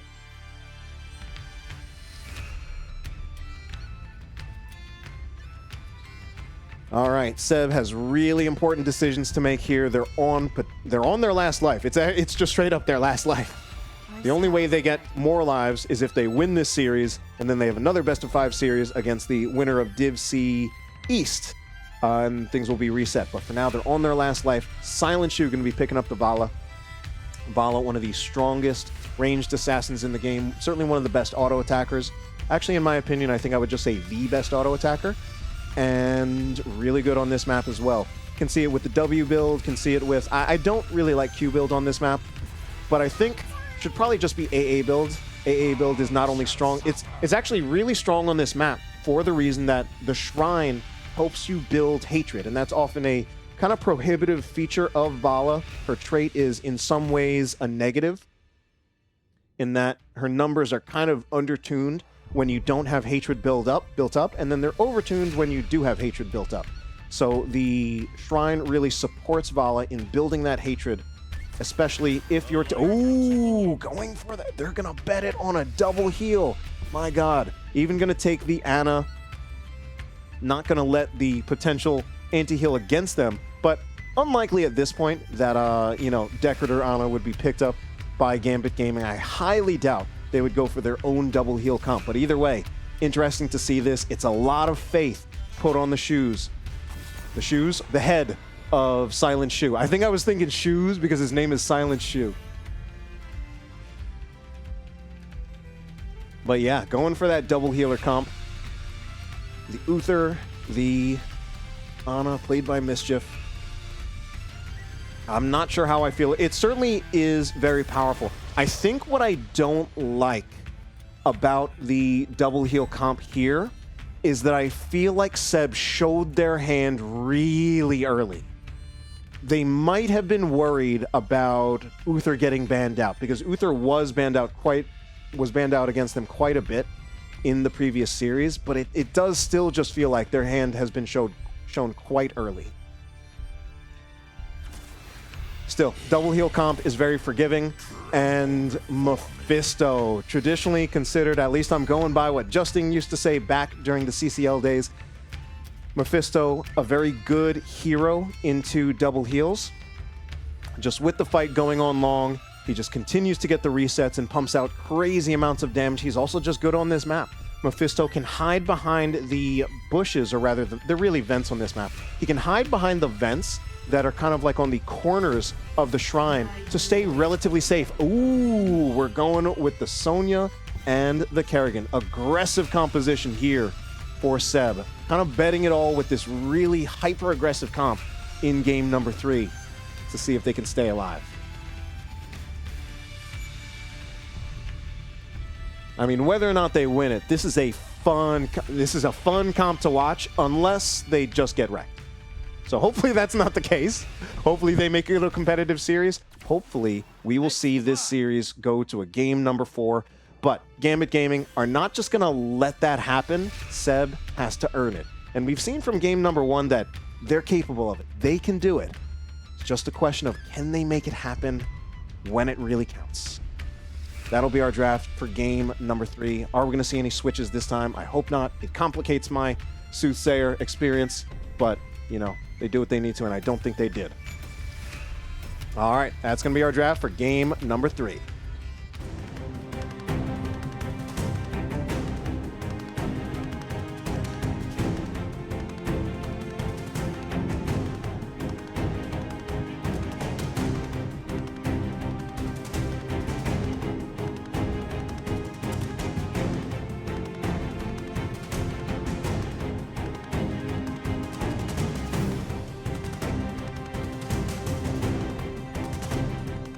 All right, we're here. It's time. It's game number 3 on Infernal Shrines. Northern Touch is going to be on the Diablo this time. Crizzo on the Brightwing. Chelsea, yet again, playing the Leoric. Just, they've been letting him have that, and he's been working wonders on it. Who did I forget to say? Did I say Salsero on the Mephisto? Pearl Simon on the Falstad? I think I said everyone, just in case. I'll tell you again that Northern Touch is playing Diablo. Anyway, their opponents trying to make it happen with this hyper-aggressive double heal comp. It's going to be Mischief playing Ana, Silent Shoe on the Vala, Marbuk will be playing as Kerrigan, Cubico on the Sonya this time, Bankai on the Uther, and did I say Silent Shoe on the Vala? I'm getting old, can't remember what I'm saying. Health bar is already going super low, Marbuk going back in, only at like 40% hit points, but heals are coming in from Mischief, just barely to keep them alive. So already a fight going down, but nothing quite achieved. Now, I would say that any skirmishing like that, any fighting like that, is going to favor Seb because they have the Vala. Want to try to get as many stacks as they can. Technically, Falstad is stacking as well, so it will also benefit Gambit Gaming. But I think the more important stacking is the Creed of the Hunter from that Vala. Meanwhile, Vala needs to be a little careful there. Yeah, I was actually kind of didn't like that Northern Touch kind of gave away the positioning there with the Flame Stomp. I felt that there was a potential there to possibly gank or get a kill on Silent Shoe. He was stepping up really close to that boss, but not going to happen. I think also not enough members of Gambit Game are actually close enough to make something happen. Pearl Simon is actually going to be the one kind of in our offlane, or at least at the very moment, kind of taking care of offlaning responsibilities. Marbuk somewhat caught, but Pearl Simon doesn't want to step up and find himself getting comboed by Kerrigan in the attempt to see if he can find the kill there. Playing it safe, not looking to die. Crizzo and Salsero going to get invaded. Uh-oh, that's the stun onto Crizzo. Crizzo not going to be able to make it alive out there. Northern Touch not in there. And this is a 5-man rotation, but they're going to find the kill onto the Vala. In the end, the kill on that Vala coming in from Pearl Simon, I think kind of makes that a net win for Gambit Gaming. Even with giving away this camp and having to even give up some damage right here on this front fort, I think taking a Vala Gambit is the bigger win. So, you know, although the double heal is great, there is a part of me that's kind of wondering why this particular double heal configuration. Uther, I know why, and Uther, I understand why. It's more the Ana that I have the question of, and I'm wondering, like, if it's more of a comfort pick. I feel like something like a Stukov might have been better. I'm not 100% sure that it was up, but I feel like it was. I feel like I'm like 99% sure that Stukov with Uther and Avala is a stronger combo than the Ana. What I think is probably going on here is, of course, what the Ana provides is a nano boost. So we must have a nano boost target somewhere. And I think it's probably on the Kerrigan question mark. I think a nano boosted Sonya is also not crazy and potentially even better than a Kerrigan. We're seeing a Whirlwind Sonya here, which leads me to believe that this is going to be a Wrath Sonya and not a Leap Sonya. And that's something, if they can put a Divine Shield on a Wrath Sonya that also has a nano boost, I feel like I'm starting to figure out what this comp is supposed to be from Seb. Now, unfortunately for Zeb here, they are a little late to the shrine, so Skeletal Defenders already picked up in favor of Gambit Gaming, but they are going to find the kill. They will just bring 5 people in here, and of course, this is a composition from Seb that really wants to be as 5, and the shrine objective does enable that from happening. Now, they're not quite yet in the lead on the objective. So, Chelsea revives, and Seb don't actually have the lead on the objective. Chelsea looking to put some pressure on Marbuk. Marbuk is by themselves here. Pearl Simon also comes in. I feel like that's got to be a kill onto Marbuk, or not. Kill instead is going to go onto Falstad. Silent Shoe pushing in. I think Silent Shoe also needs to be a little bit careful. Uh-oh, I feel like giving Diablo an angle there with that vault. But eventually, I guess Diablo just didn't have the cooldown ready. Marbuk cutting it really, really close here. Pulls Chelsea away from her own stun. Ultimately, an objective going in favor of Gambit Gaming. So, no, Silent Shoe, no, not like this. Oh my god, just barely has the vault to get in time. Preserve yet another Gambit stack. I was really, really worried we were going to see yet another Gambit stack be taken away from Silent Shoe. So I'm a little worried here with people getting caught. Cubico does get a heal just in time from Bankai. Or rather, that was Marbuckle getting that heal just in time. I think I said the wrong person. So 3 kills in favor of Seb, but the objective not in their favor. This thing jumps at some point pretty soon, but there was an unstoppable from Marbuckle. I'll tell you something else that the Ana provides that a Stukov wouldn't, and it will be Stun Cleanse at level 13.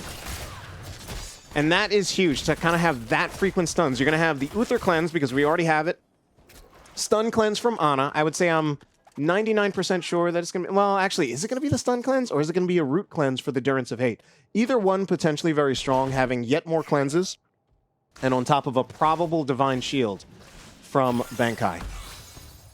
So structure is currently in favor of Gambit Gaming. I like the draft from Seb. So far, I do think it is working more or less, but Gambit Gaming still currently in the lead. They've got more kills, they've got more structure damage, they've got more experience, and they're going to be the first to hit 10. Bankai coming in here. I'm a little wondering about this, so we do see this rotation from Cubico looking to come in. So it does feel like Seb are kind of giving up at times, giving up Soak, because Cubico is trying to rotate in and trying to create these trying to actually fight as 5. But talking about a fight here, Salcero getting pretty low. The Lightning Breath comes out from Northern Touch. Marbuckle is caught in, does get the cleanse, but is it enough? A flip comes from Diablo, and I think this will be Marbuckle going down. Oh, Divine Shield wasn't picked yet. 2 kills going in favor. Mischief is caught, no Divine Shield. I think this might be another kill, but heals coming in from that Uther Ghost, and now Northern Touch is all the way in Narnia. Silent Shoe looking to get the kill, but I don't think he'll be able to provide enough damage. Cubico just rotating down here to kind of stem the bleeding as Gambit Gaming starting to look pretty good here. Try to push. They're trying to see if they can finish this fort. Cubico needs to be super careful there. Does get stunned against the wall. I think he will go down. It's super close. 50 hit points, 60. And he just barely gets out alive. Silent Shoe playing with fire there. Oh God, Silent Shoe. All right, and that is a kill in favor of Seb. Cubico looking for more, but misses the spear.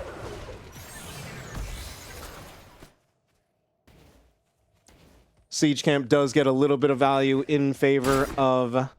I was wondering what this thing was on the map. I've never seen that mini-map indicator before. That was going to be the Ultralisk from Marbuckle. So as I had predicted, it is going to be a Wrath of the Berserker from Cubico. So I think with the Wrath of the Berserker, I do think that the Nano Boost should be going on the Sonya, and probably the Divine Shield as well. And a Divine Shield Nano Boost Sonya is pretty scary. All right, first fort of game number 3 does go down. It does go in favor of Gambit Gaming. Gambit Gaming definitely with a more well-rounded comp. They've got that offlaner in the Leo. They also have their globals, so they're doing a little bit better. There is both the Nano. Nano actually goes on to Kerrigan instead of the Sonya, who I think is a perfectly reasonable Nano target. But both of those big cooldowns kind of just blown away, and they don't actually achieve anything in this fight. So now they're just going to have to rely on what's left. The Ultralisk collides with the Diablo, I think, but Diablo was unstoppable. Does lose a lot of his health there while in the Lightning Breath. So ult's kind of going down. Tell you what's still up, though. It's going to be that Entomb from Chelsea. Chelsea's been big with the Entombs all game, but also going to get pulled in there. The combo's not quite hitting quite perfectly from Marbuckle, but it doesn't matter. Don't need perfection, just need to be good enough to get the kills. Does feel like Marbuckle at times is pulling in, but actually, okay, combo's gonna work right there. Is it gonna be the kill on Pearl Simon? Doesn't look like the Rain of Vengeance from Vala was gonna come out in time there. Does look like Marbuckle is missing some combos, going for kind of the full combo, but actually pulling the hero away from their own stun. Okay, oh my god!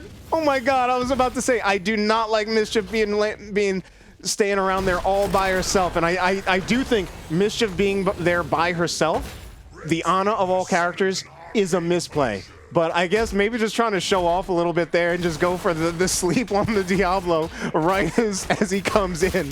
Just, I mean, it was a bad decision to be there, but it was also just kind of a big outplay to hit the sleep there. Anyway, talking about big outplays, we gonna see any happen right here? No, the Gust is gonna push away the Nano Kerrigan. Cubico taking some damage from that lightning breath as it comes out. The Punisher pushing in. As Seb starting to come alive in this mid-game.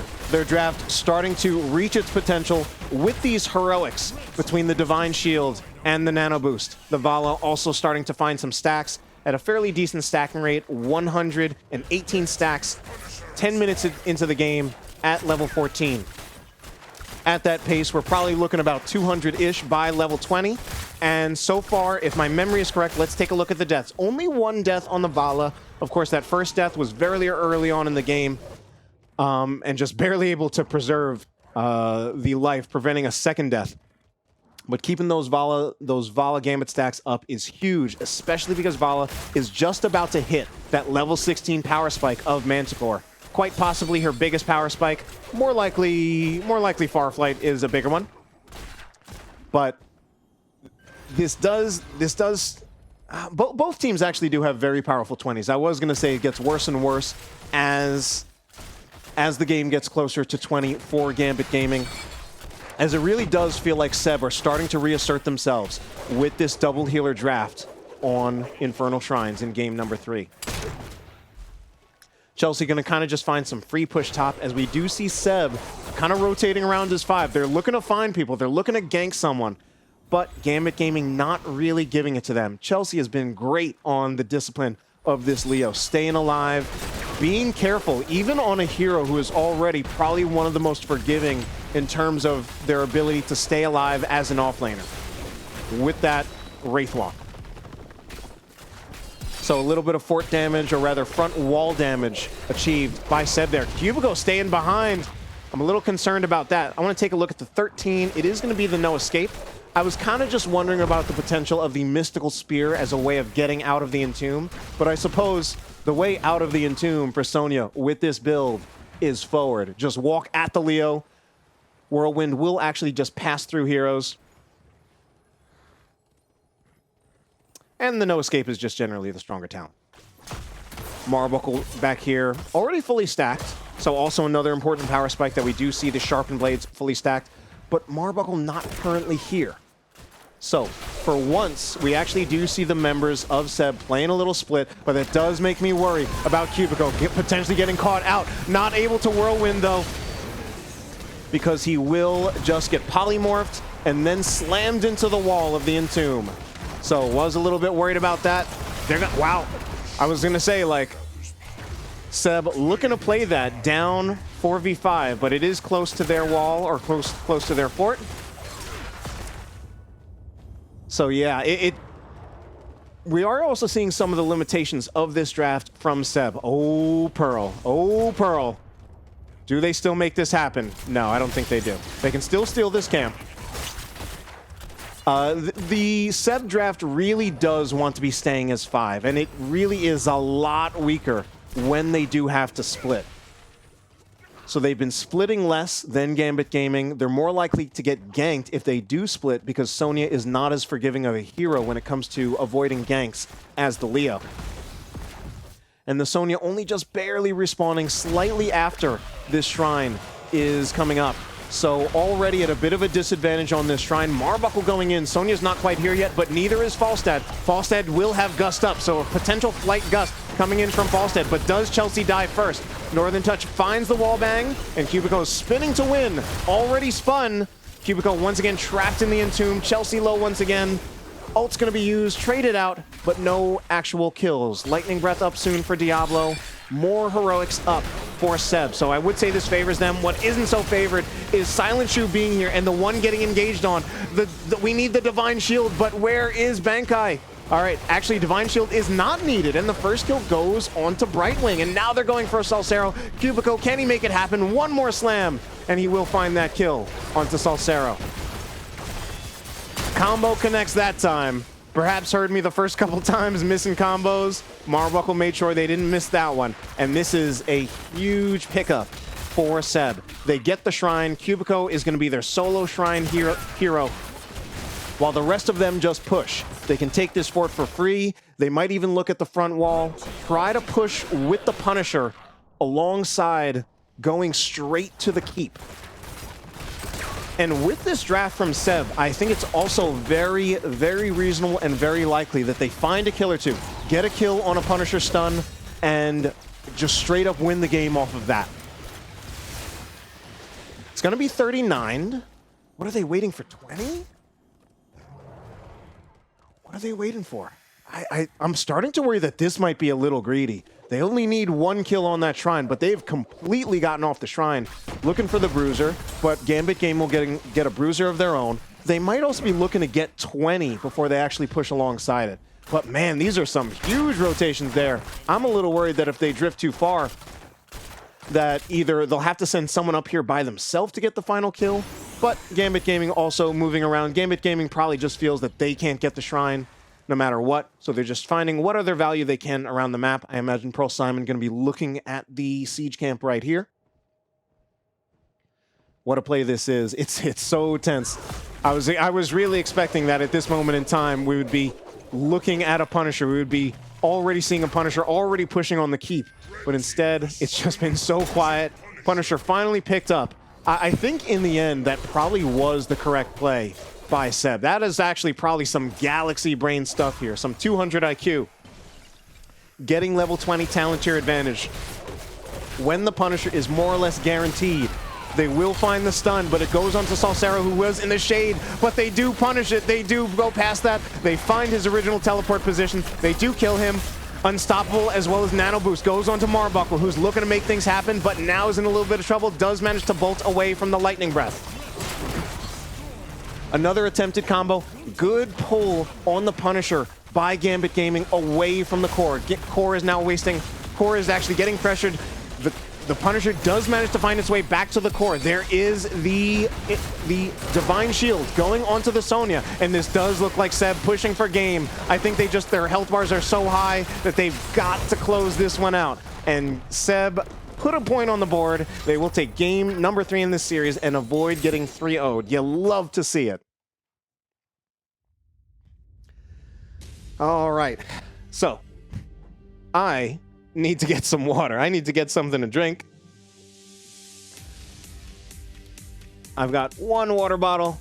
I've got another one. I don't actually have like, oh man, like not regular water. I've just got carbonated water, which I love, but it's probably not perfect while trying to cast. I think we'll probably just have to deal with it. But man, what an answer by Seb in game number 3. They were on their last life, and did they come back strong? 12-4 in kills in favor of Seb. Taking a look at our builds right there. Oh yeah, getting the nano infusion at 20 really does make whatever target gets the nano really, really difficult to deal with, regardless of whether it's the Kerrigan or the Sony. It does look like in practice, the nano Divine Shield was kind of split. It always looked like it was Sonya getting the Divine Shield and Kerrigan getting the nano. Kerrigan, of course, probably benefiting more from the cooldown reduction, enabling her to use her cooldowns more frequently, as she is definitely a more cooldown-based character than the Sonya. Relies a lot more on that. I still think overlapping the Nano and the Divine Shield is a very reasonable strategy, but regardless, at this point, we're kind of splitting hairs. It worked out either way. They won the game. I would say in the end, pretty commandingly. They definitely were losing a bit on macro, especially in the early game, Seb that is, but that's kind of to be expected with the draft they have. They are a double heal Vala comp with a Kerrigan and a Sonya into a double global comp. In the end, though, that superior team fight of the Vala and the double heal proved to be too much for Gambit Gaming. So it will be Seb putting a point on the board. Thank God. I'm really, really happy. I'm not too invested in who wins. I do think, as I've said, that I feel that these are the two strongest teams in all of Div C, including Div C East. And again, if you're in Div C East, you're a member of Heavy Greg, or you're a member of Protectors of Fire, and you feel that the stupid caster doesn't know what he's talking about, prove me wrong. And I don't say that as to be, to be snide. I will happily be proven wrong if really it is the DivC East teams that are better. It's just my current estimation of these teams. But anyway, what's going on here? Welcome, guys. It's King Andrew. I'm here on the Nexus Gaming Series channel. We've got game number 4. We've got game number 4 here in our best of 5 series.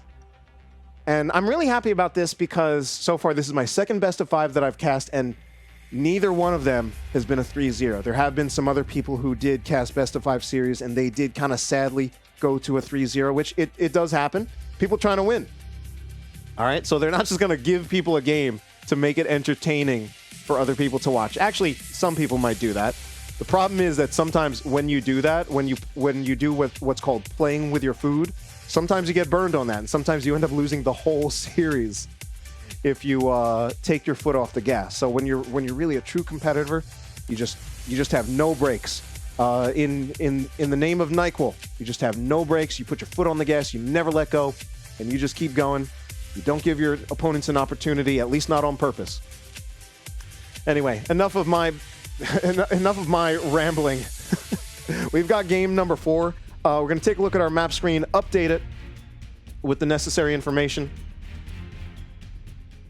So, of course, you already know, winner of game number 3 was going to be... Not going to be. Why am I speaking like in the future tense? It was Seb. It was, of course, Seb with that crazy double healer Volacomp and also the Kerrigan. In a way, it's kind of like a double... It's a double healer, but also like double carry with having that Kerrigan in there. So, map 4 of the series is going to be Cursed Hollow. It was picked up by Seb. Let's see if I can get my colors right. Yep, there it is. So, Cursed Hollow. Now, one thing that I feel like we almost for sure won't see is we for sure won't see double healer Vala Kerrigan again, because this is not the map for it. Instead, the draft that we saw out of Gambit Gaming would make a lot more sense here. That would probably more likely be a winning draft here, getting double global. And, yeah, we'll see how it goes. But at this point, really good to see Seb bounce back. I was really worried about the potential 3-0. Now, don't know where it's going anyway. I guess, like, my feelings on what's going to happen just kind of shift with the winds. Just shift with whatever's happened in the series. Hopefully we'll get started in this game number 4 soon. It's good to have you here. I'm King Andrew. Normally, you can find me at twitch.tv/its_King Andrew. But today, you can find me at twitch.tv/Nexus Gaming Series, because this is the Coastal Finals for Div C West. Every time those words come out of my mouth, I'm afraid that I'm going to say the wrong one, because in the moment, like, I'm actually not sure which one. Is it West? Is it East? It's just one of those things that's pretty hard. We actually have a little bit of a bathroom break, so we're going to be waiting around a little bit, seeing how things are going. So while we've got time, I'll certainly open up a browser, take a look at the chat again. We'll take a look at our bracket to see how we ended up here, and hopefully it's like right.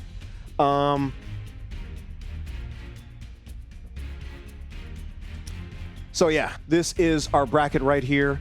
This is the finals of Div C West. Now I have no excuse. Now I can literally just see it on my team. It's Div C West. We started with 8 teams in the playoffs. We're down to just 2. Gambit Gaming had a flawless run up until this point. They will drop their first playoff game. Not will. Why am I talking in the past tense? I literally don't know English, even though I was a former elementary school teacher. They just dropped their first playoff game in these playoffs. They were flawless against Gambit Gaming and flawless against Sands of Time. Of course, I say flawless in the sense of not dropping a map. I'm sure there were mistakes made in those games. But they were, they won those 2 previous series. I think I did tune in a little bit into the Gambit Gaming versus Sands of Time series, and that one definitely looked like there was a bit of a gap there. Gambit Gaming was definitely the stronger team between the 2, and it was a pretty dominant series in their favor. I did not catch the U.S. Army Esports series. I can only imagine how that went. I really don't know for sure. Seb didn't have quite as clean of a run. They did beat Only Losses. Only Losses was the 2nd-seeded team in the division and did have the 2nd-best record in the division. Did take them out. Did face Roll 1 Esports next. Did drop a game to Roll 1 Esports. But for most of that series, I actually cast that series. I cast the Roll 1 Esports versus Seb series. For most of that series, they actually did look like the stronger team. There was one game where they really did just kind of fumble the ball. Just going back to all those sports ball references, I don't know how many. The funny thing is, like, I literally don't watch sports. I don't. I mean, in the past I have. So I guess I've watched enough in the past that I have just some not even terminology. It's really more just phrases. And a lot of them I feel are actually just so common and so easily intelligible that I feel like it's not a huge problem for me to just throw a couple in there. But yeah, they did drop a map. And Seb still have a bit of an uphill battle, as they will need to win the next two if they want to move and advance onto the finals. I don't know, what is it just called, the division finals? I would like to call it the Giga Finals. The Giga Finals, they will face the winner on the other side of the Div C East. They will face either Protector's Vire or Heavy Greg. That is a match that has not happened yet. Has not happened yet. We can only, I don't know who will win that match. Of course, Protector Zavire is the first seed on the other side of the division. Heavy Greg is actually something like a 6th seed, so they kind of got a similar run compared to Seb here. So yeah, at this point, we are still waiting for, to see what happens next. I'm gonna kind of just like talk about something else. So Seb, I've mentioned, is named after a professional Dota player, Seb. That's his name, and the name of the team is Seb, not Seeb. The extra E's in Seb are there to just indicate that the way you actually say the name is Seb! All right? So it's an exclamation of the name, a celebration even. Seb is apparently such a liked player and such a notable player in Dota that there's a YouTube documentary about him. And I haven't watched the documentary myself, but it's a player that apparently was so inspirational to these players that they named their whole team after him in a completely different game. So I don't know much about Seb myself, but I can talk about, I was a huge fan of HGC, and I'm sure a lot of people were, but I was a huge fan of HGC, and I know a lot about different HGC players. Won't actually have enough time to talk about my tangent about HGC players and the ones who inspired me, because the draft is going to be starting in a couple seconds. Too bad. So sad. But you're probably all looking much more forward to the game than me talk about my favorite HGC players. Let's get into this draft for game number 4. It's going to be on Cursed Hollow. So I think there is going to be probably some fighting over the global heroes, or at very least some bans. Vikings banned out only 1 second into the draft, making a statement, not even going to use that extra time to think about it. Gonna respond back with the junk rat ban right away. Not gonna let that gonna ban the Abathur as well. Yeah, at this point, it doesn't surprise me that Seb plays all these heroes. They have so many deep pockets between Cubico and Mischief. In the last series that I had cast between them and Roll1 Esports, they did pull out both Samuro and Maiev in one game, and it was on Battlefield of Eternity, and won with it. I feel like this is a potential Samuro map.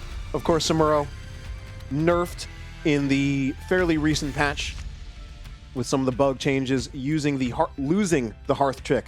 That is, so definitely I know a lot of former Samuro players not as keen to play the hero as they used to be, but some of them have still played it, and he can still definitely do Samuro things. Wonder if we'll see that eventually picked up.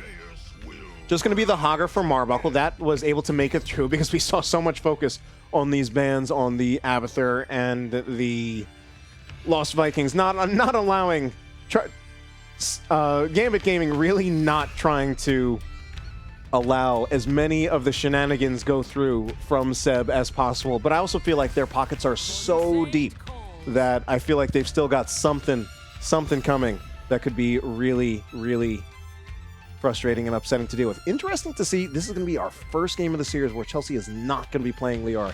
Chelsea was great on that Liar throughout all of those games, but Blaze is also an extremely strong hero. The Blaze Johanna frontline is also something that I think is a pretty strong pairing. It's pretty hard, in my opinion, to get past a Blaze Johanna frontline. I feel like those two are very good at protecting whatever backline that you have. The Anduin, also a hero that has been banned out for much of this series and is gonna make it through this time. Super powerful, especially the higher you go up in divisions. I think when it comes to saving, I think Anduin is probably just the best healer overall, and I think that explains a lot of why he is just so dominant at actually really like all levels of play. We also do potentially have a Falling Sword Light Bomb combo. Not sure if we'll see it. I think a lot of players these days, even if you have a potential Falling Sword Light Bomb combo, prefer to just play Blessed Shield anyway. And the Diablo going to switch sides. It's going to be back for Bankai now.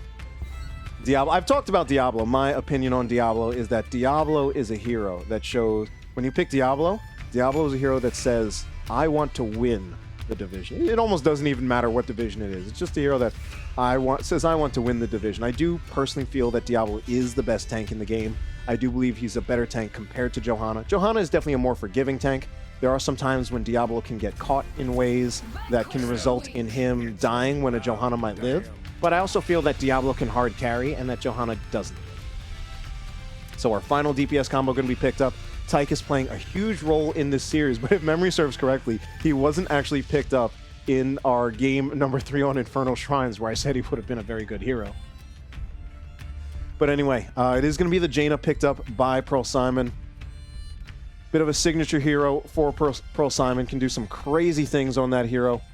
And Global's actually not going to play a part of this draft. A little surprised to see that, given the double global focus, unless I'm missing something, the double global focus by Gambit Gaming in that last game. So no globals this time.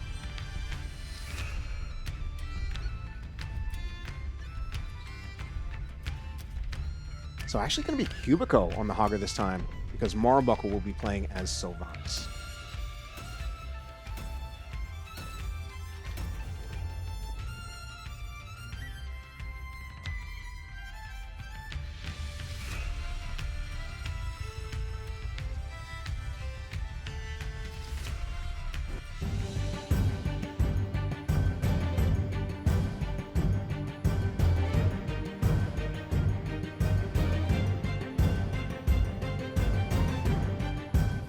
All right, and of course, if you caught my error, I didn't update all of my draft overlay in time.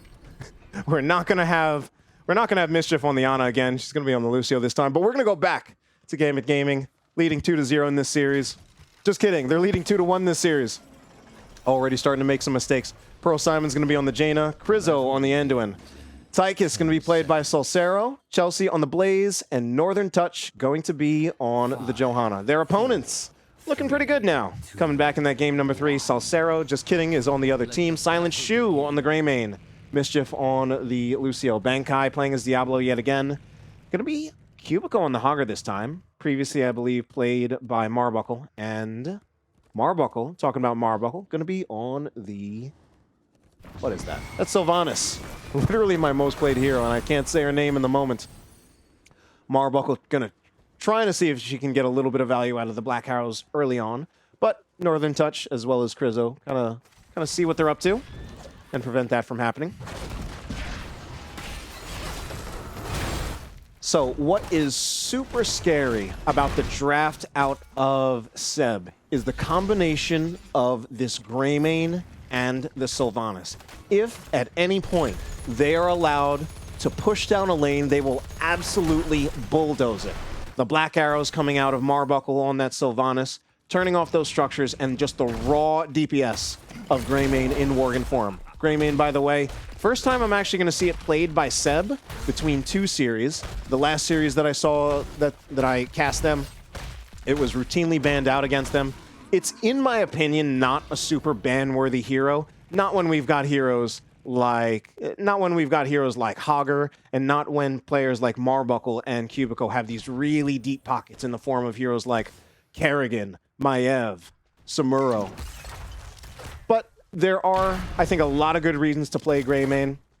He does offer a lot, I think, particularly on this map with camps, with bosses. Great clear on those things. Silent Shoe also just looking to potentially push alongside the siege camp at this time. One of the things that's a little... Oh, Greymane gonna get stunned there. One of the things that's a little bit weak about Greymane into this draft is that he's going to be playing into both Johanna and Blaze. That's probably one of the hardest frontline combinations for Greymane to play into. He's gonna be dealing with double blinds on the Johanna, and eventually, possibly, the oil that reduces attack speed from the Blaze. It's not a guarantee. Ooh, we are going to see a hero go down. It is going to be the Jaina get a solo kill by Marbuckle. That's just going to happen off screen while I'm trying to talk about Greymane. It is definitely possible that we will see the spell power debuff on the flame stream from the Blaze, especially with the recent buff to that, where it now also will affect healing. It is just kind of very good as a general purpose pick. But I think overall, I would personally prefer the attack speed slow oil from Blaze, from Chelsea in this game. We'll see what he goes. We'll see if he agrees with me. Maybe he knows better. He's the one playing, not me. First tribute gonna come up. As Silent Shoe still just kind of solo laning here against Chelsea. Of course, as a ranged solo laner, it might be a little bit difficult for Chelsea to just answer him in a 1v1. Northern Touch very, very low on hit points. Does get a heal from Krizzo. Very, very low. I say like 30%. But I think kind of just based on that, they're kind of just not contesting this. They just can't really heal up the Johanna fast enough. Or can they?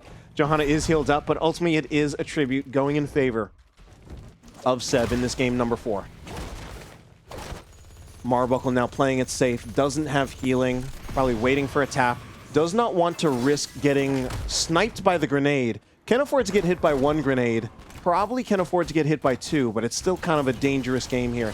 At some point, Marbuckle might just want to back, let someone cover the lane. Northern Touch going to use the Iron Skin there. Does use it to get out, and the members of Seb not able to capitalize on the fact that it is not on, that it is off cooldown or on cooldown. Oh man, the terminology gets so tough. Bankai finds a flip onto Northern Touch, but no damage actually around to really threaten a kill onto Northern Touch, and soon the Iron Skin's going to be back up. Might even be back up. Couldn't count the 20 seconds in my head. Cubico kind of trading places with Marbuckle, trying to find the clear on the siege camp right here. Silent Shoe pushing along with the support of Mischief, but Mischief is just going to rotate out of there. So is Silent Shoe at this point. Probably going to be looking to actually contest this second tribute, because if they don't take this one, they might be in a position where they might be staring down 10 talent tier advantage against them. Also with, oh, well, they do actually have, they already have 1 tribute. But yeah, probably just don't want to find themselves staring down 10 talent tier advantage for the next fight. Want to be in a nice position. Talk about nice positions. I'm just running out. I'm losing direction of where I'm talking. Anyway, this is a fight happening. Marbuckle going in for a 1v1 against Salsero. I think this is incredibly ill-advised. Just barely manages to get out alive. I think just kind of lucky. Yeah, I don't like there. Teleporting in, using the Haunting Wave to go in on the Tychus. Going for the 1v1 there, but it's not about that 1v1 anymore. It is a 5v5. Health bar is a little low on each side. Marbuckle is the closest to dying, but it is Bankai getting the channel, and Cubico finding the first kill. Catching low people, coming from a good angle, and getting some nice just connections on those abilities. What is that? What is happening here? They're just dropping like flies. And okay, this is where Seb, I think, is really in their element. When they can just push. Okay, instead they're going to use this to get a boss. I'm going to say I kind of personally wonder if the boss is really worth it when you have a Sylvanas Greymane and can kind of just raw push without a boss. I guess the advantage of this is they'll get the boss and then they can push with the boss and take advantage of the raw DPS of the Greymane as well as the Black Arrows from Marbuckle. That being said, I do believe Black Arrows is actually currently on cooldown. It was, I'm pretty sure, used on the front wall. It will probably be up in time to push alongside with the boss. Like, I think it's even... We're going to see just some camps taken by Gambit Gaming. Like, I actually really do want to see the Black Arrows and the Greymane push alongside here. Only 2 people from Gambit Gaming to defend this. Instead, it looks like they're going to be... Okay, here it goes. Bankai going to dive in. Mechanics from Bankai, unfortunately, a little imperfect there. I'm pretty sure the way Diablo works, I'm pretty sure that if you QE correctly, the E is guaranteed off of the Shadow Charge, but unfortunately, kind of lets Salsero go there, and the engage doesn't quite happen. Boss is still going to push, but it is Gambit Gaming now in position for the tribute. 1 stall used by Marbuckle, a little bit risky for Marbuckle to be the one to use that stall also going to throw out the Wailing Arrow, and Marbuckle now is kind of running on fumes in terms of mana. First kill probably going to happen on the Bankai, but the APOC goes out, and the first kill does not happen onto Bankai. It does eventually happen, but the first kill is onto Jaina. Going to look to find another one, Seb that is, onto the Johanna, possibly a third onto Chelsea. Chelsea burns the bunker, not going to achieve anything right there. That is going to be a triple kill in favor of Seb. Man, Seb at this point coming back real strong. They will let this camp push against them a little bit. Definitely do lose a little bit of their fort. But they are answering back hard. They were on their last life, and they're looking to even it up, making this a 2-2 series. It's 8-1 in kills in Seb's favor.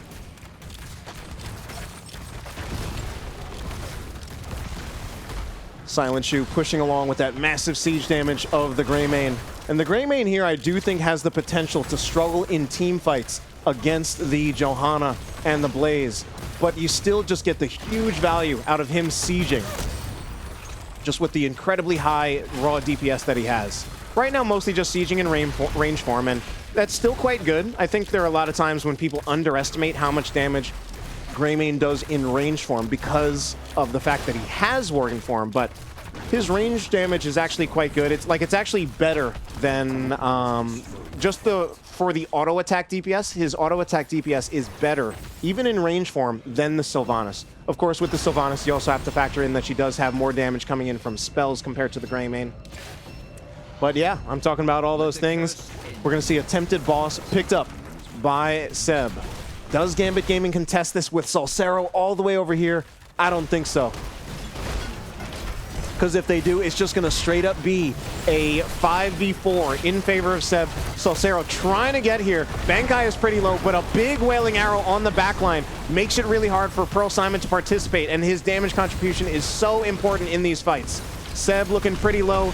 Cubico is looking pretty low, and he's all the way back in there. Bankai going to charge Chelsea into the wall, but Chelsea did have a light bomb. I think there will be a kill into Bankai. No, it's not even going to happen. Salsero trying to trade it out, does find it, but yet another kill is traded out. It's actually a 2-for-2. Crazy things happening. Mischief trying to use that Lucio speed to get in for more, but I don't know. Cubico is looking pretty low. Got to be real careful about that Jaina damage, and they do bite off a little bit more than they can chew. Salsero gonna see if he can make even more happen, but both of these teams, Cubico, no, not like this. Both teams getting a little greedy in there, going back in when they probably shouldn't be. Gotta be really careful against a Jaina, trying to re-engage on a Jaina if you're at low health. Still looking really strong for Seb. They still got a level lead, experience lead. They got that boss, they've got 3 structures. Just kidding, they've got 6 structures to 3.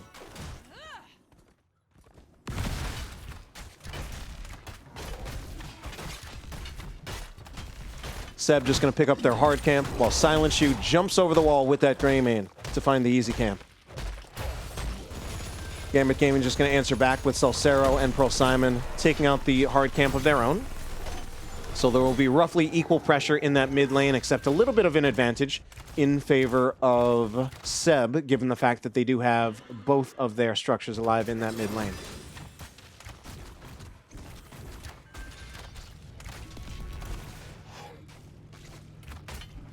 All right. Well, Bruiser Camp kind of just going to be free cleared by Seb. Does make life a little bit difficult for Gambit Gaming. Cubico finds Crizzo all here, but he's all by himself. He does manage to just hog spin out. That's not what that ability is called. It's not called hog spin. It's called hog wild, isn't it? Hog spin. It's literally a spin, and he's a hog. Or a hogger. But yeah. Gambit Gaming do take that time to clear the Bruiser camp, but this does kind of mean that they're just zoned out of the tribute. Going to be pretty much free tribute in favor of Seb. So now Gambit Gaming looking for a fight. The Blessed Shield, I think, missed, but Cubico looking pretty low. Does manage to get the Hog Wild off, not the Hog Spin off, before the Light Bomb actually affects him. And now it's going to be Pearl Simon caught. Crizzo's going to be next, I think. Silent Shoe is low, but he is also untargetable with that Eyes in the Dark. And Marbuckle looking to teleport in, finish off Northern Touch. We might be looking pretty close at this just being a game. And once again, we've got Marbuckle and does need some heals. But with the Sylvanas Greymane, They can just choose a lane and push. And I'm pretty sure that, again, with the Sylvanas Greymane, they should be able to make a keep happen. I'm not just saying a front wall. I'm saying I think they should be able to get a keep. Oh no, that would be tragic! The heals need to come in for Marbuckle. Oh no, it would be even more tragic if Cubico dies here. Okay, they find a kill. Jesus Christ. Marbuckle nearly taken out by the melting point damage, that damage over time from Tychus. But the heals come in just barely from Mischief. They don't manage to get that keep that I was talking about. Their health bar is just too low to actually make that happen, but they still manage to find a kill. And with that, they will stay in the lead. It's a pretty massive lead for them. Not going to do too much with it. I mean, at this point, I wonder, do they just go back and take their own boss? It is an even talent tier fight, and Salsero will be up soon. They're still waiting 5 seconds. The rest of the members of Gambit Gaming moving forward, looking to eventually contest this. They will kind of be scouted out, and we are just going to have, it feels like, Seb just disengaging from the boss, or will they? They haven't yet leashed yet, and Salsero's back up. I think now they let it leash. The choice is simple.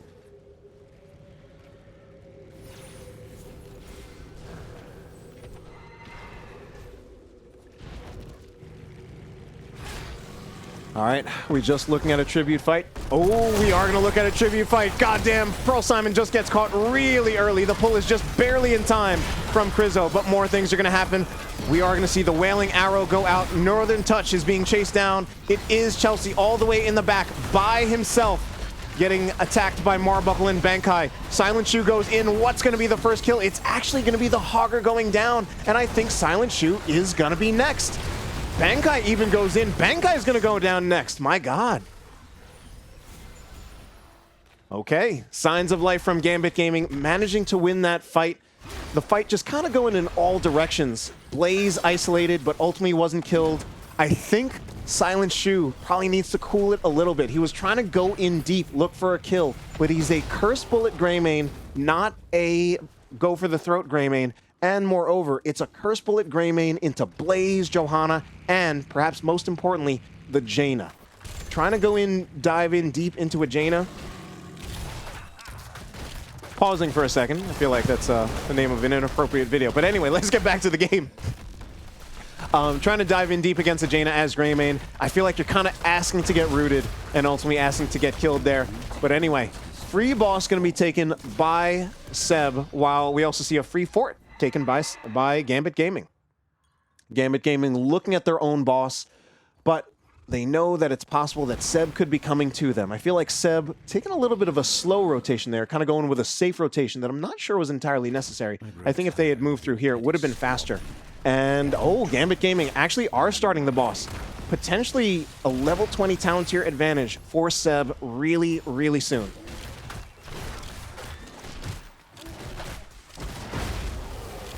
Now it's Bankai on the boss. Bankai does need to be careful. Doesn't want to get rooted by the boss. Oh no! This is absolutely tragic for two members of Seb to just straight up get caught out there. It's gonna be 3. They really don't want to make it 5, I don't think. So Bankai is just gonna waddle on out of there, and Mischief is gonna skate on out of there. Boss is pushing in favor of Seb though. Does this actually finish off the whole keep? It might, but Pearl Simon is here to start getting the clear on it. Chelsea here as well. I think they just barely managed to save this keep, but I'm not sure. It's so close. So close. One more hit, they just barely save it. How much health is that? That's 1,000 health out of 20,000. So let's math real quick. That is not 10%, that's 5%. Oh, God damn it. I got caught in the caster math trap. Anyway. I think I did my math right. I'm pretty good at math, but doing it while casting always adds an additional layer of difficulty. Ball's going to be picked up by Gambit Gaming as they slowly try to inch their way back into this game number 4. We're at game number 4. I was going to say game number 3. It's game number 4. This time going to be taken for free. Yeah, I mean, the last time that they were here, Seb kind of just found themselves getting a little desynced. Bankai was just hitting the boss with about 60% of his own health. 2 other members got caught in a completely different location by a light bomb. And probably another heroic. lots of big stuns coming out of the draft from Gambit Gaming. I talked about some of the strengths of their draft. They just have these big AoE stuns between the Blaze stun. They've got the Blessed Shield. Level 20 talent tier advantage is online for both teams. The Odin is going to be dropped. You know what? I kind of don't like it for Seb. I think... Uh-oh, Cubico is already down. Oh my god. I was going to say I kind of don't like it for Seb. I feel that Gambit Gaming does have the stronger level 20 talent tier. Marbuckle and Mischief just trying to get away from Salsero, who's just chasing them. Ultimately, they will get away, but Mischief cuts it really, really close. And that, oh my god. Mischief and Marbuckle need to be really, really careful here. This could be a potential march for game by Gambit Gaming.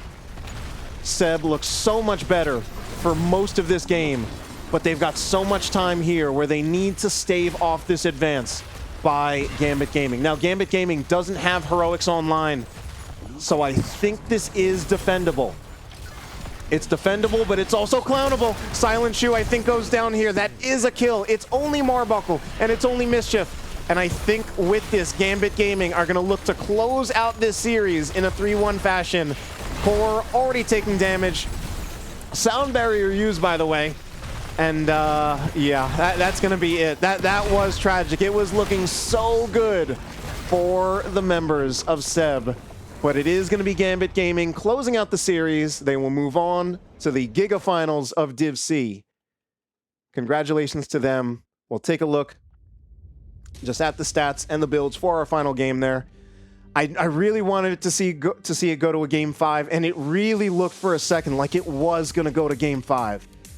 Seb was stronger for like 90% of that game, at least 80%. But just fumbling a couple of those late game team fights. And perhaps most importantly, what I was calling right as that team fight was about to start was I really felt that Gambit Gaming has the far stronger 20 talent tier, 20 talents between the level 20 Blessed Shield, the big red button, and the Wintermute. I don't think that the level 20s from Seb, they actually really don't hold a candle. They're just not as strong. And what I feel like really needed to happen was as soon as Salsero dropped the Odin, I feel like they kind of just had to disengage from that fight. And I would have even been willing for them to take the Curse. Curse, I feel like, is not a super strong objective. I feel like they had a better chance if they had disengaged from the Odin and taken a fight later, even during the Curse, than just taking that fight as it was. But, you know, regardless, it's all in the past now. Seb, they did have a great playoff run. They are a very good team, and I do think they're worthy of going on to Div B next season. But we do say goodbye to them, while Gambit Gaming will move on to the finals of Div C, or as I like to call it now, the Giga Finals. I'm going to try to make that into a thing.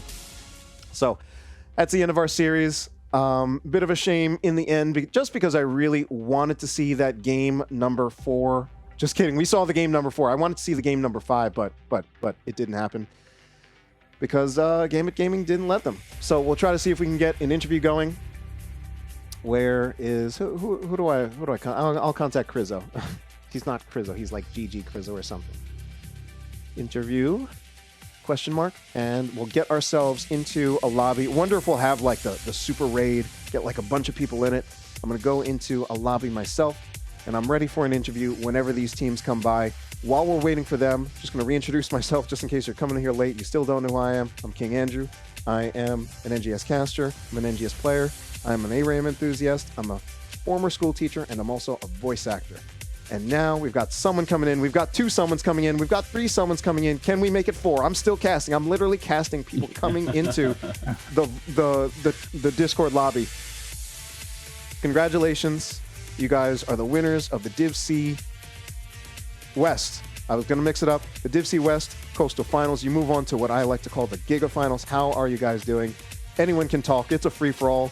Make it completely unintelligible for all I care. Talk over each other.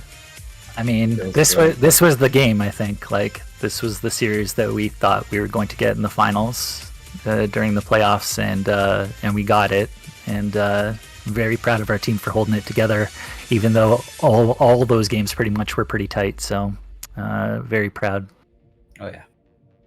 All right. Well, you know, I like to kind of go back all the way to the beginning. I wanted you to tell me the origin story of your team, because you've been here a couple seasons. You've definitely had some players go in and out, and you've got a great roster at this point. Tell me the story. There really is no story. I started it 3 or 4 seasons ago. It goes back a little further than that under a different name, but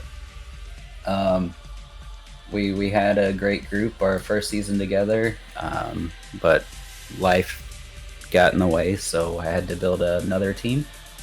And I think our core, me, North, Pearl, Moon, we've been together. This was our, second season together? Moon, to clarify, is Chelsea. Chelsea, people watching yes. and don't know. Sorry. Very Actually, nice. Sal was here before I was. Oh, very nice. And by the way, Was that's a that story. That's a story. Yep. That's a story. You guys have looked really strong all season. Tell me a little bit about your team dynamic. What works so well? Is it Pearl Simon going in and coming dangerously close to inting but not, or is it the coaching from Gibbs, or is it something else entirely? No, Moon, the off lane, he carries. You know, I mean, yeah, he did do a great job, especially in those first 2 games on Leoric. Oh yeah. Very nice, very nice. This was your second meeting with Seb, of course, because you played them in the regular season, because that's literally how the regular season works. But the first time, they did win. So what was different this time around? How did you change the story? They swap roles a lot, and I believe that their tank was away the first time we played them. So we were going in with like some expectations, and their sub was playing, and one of their, I guess their former GMs was tanking, and I think I just got schooled those games pretty much as the shot caller and as the tank. It was going too aggressive, and happened a couple times in these games too, But yeah, at least we know what to expect because we've seen a lot more games from them. They've played a lot more comps, and yeah, we use that that knowledge to at least form some sort of coherent strategy that was able to slow down the game.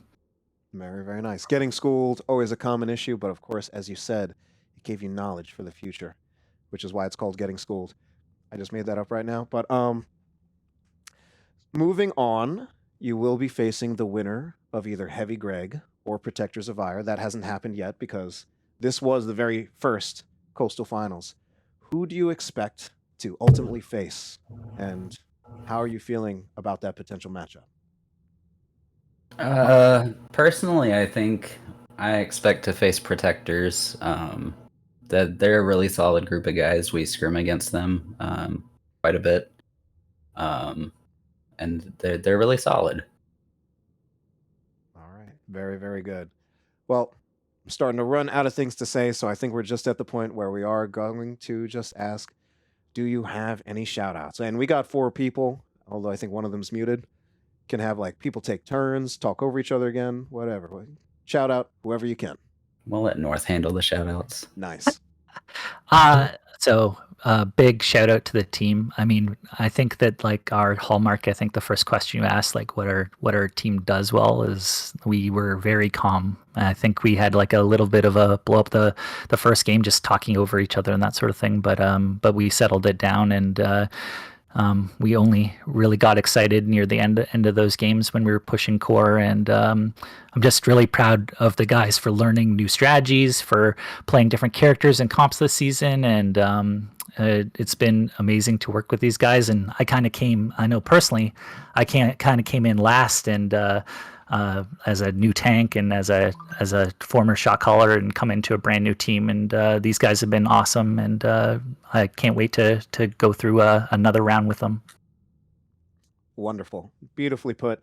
Is there anyone else who wants to add any more, or are we just going to leave it with Northern Touches going to be the one to finish it off for you guys? We'll go ahead and give Gibbs a little shout out. He's been great. Yeah. Nice. He's been a great coach. We play with him often.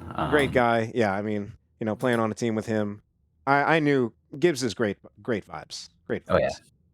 And thank you again. And hopefully he tells you smart things too. Like that part, I can't promise as much, but I can promise great vibes from Gibbs. He tells us things. We don't know if they're smart or not.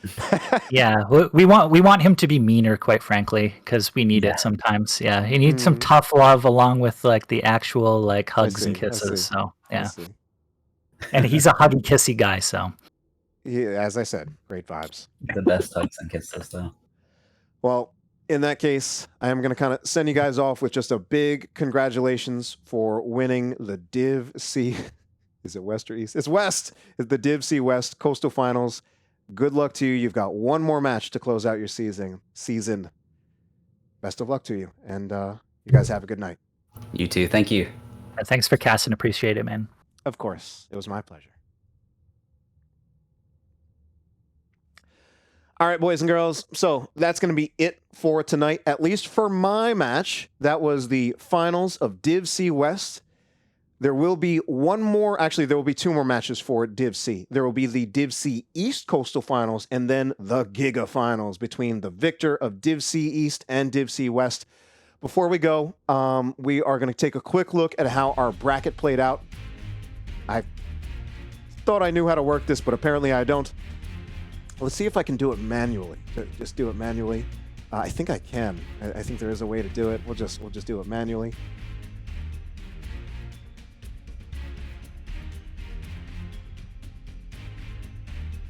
There we go. There it is. I knew how to do it. All right.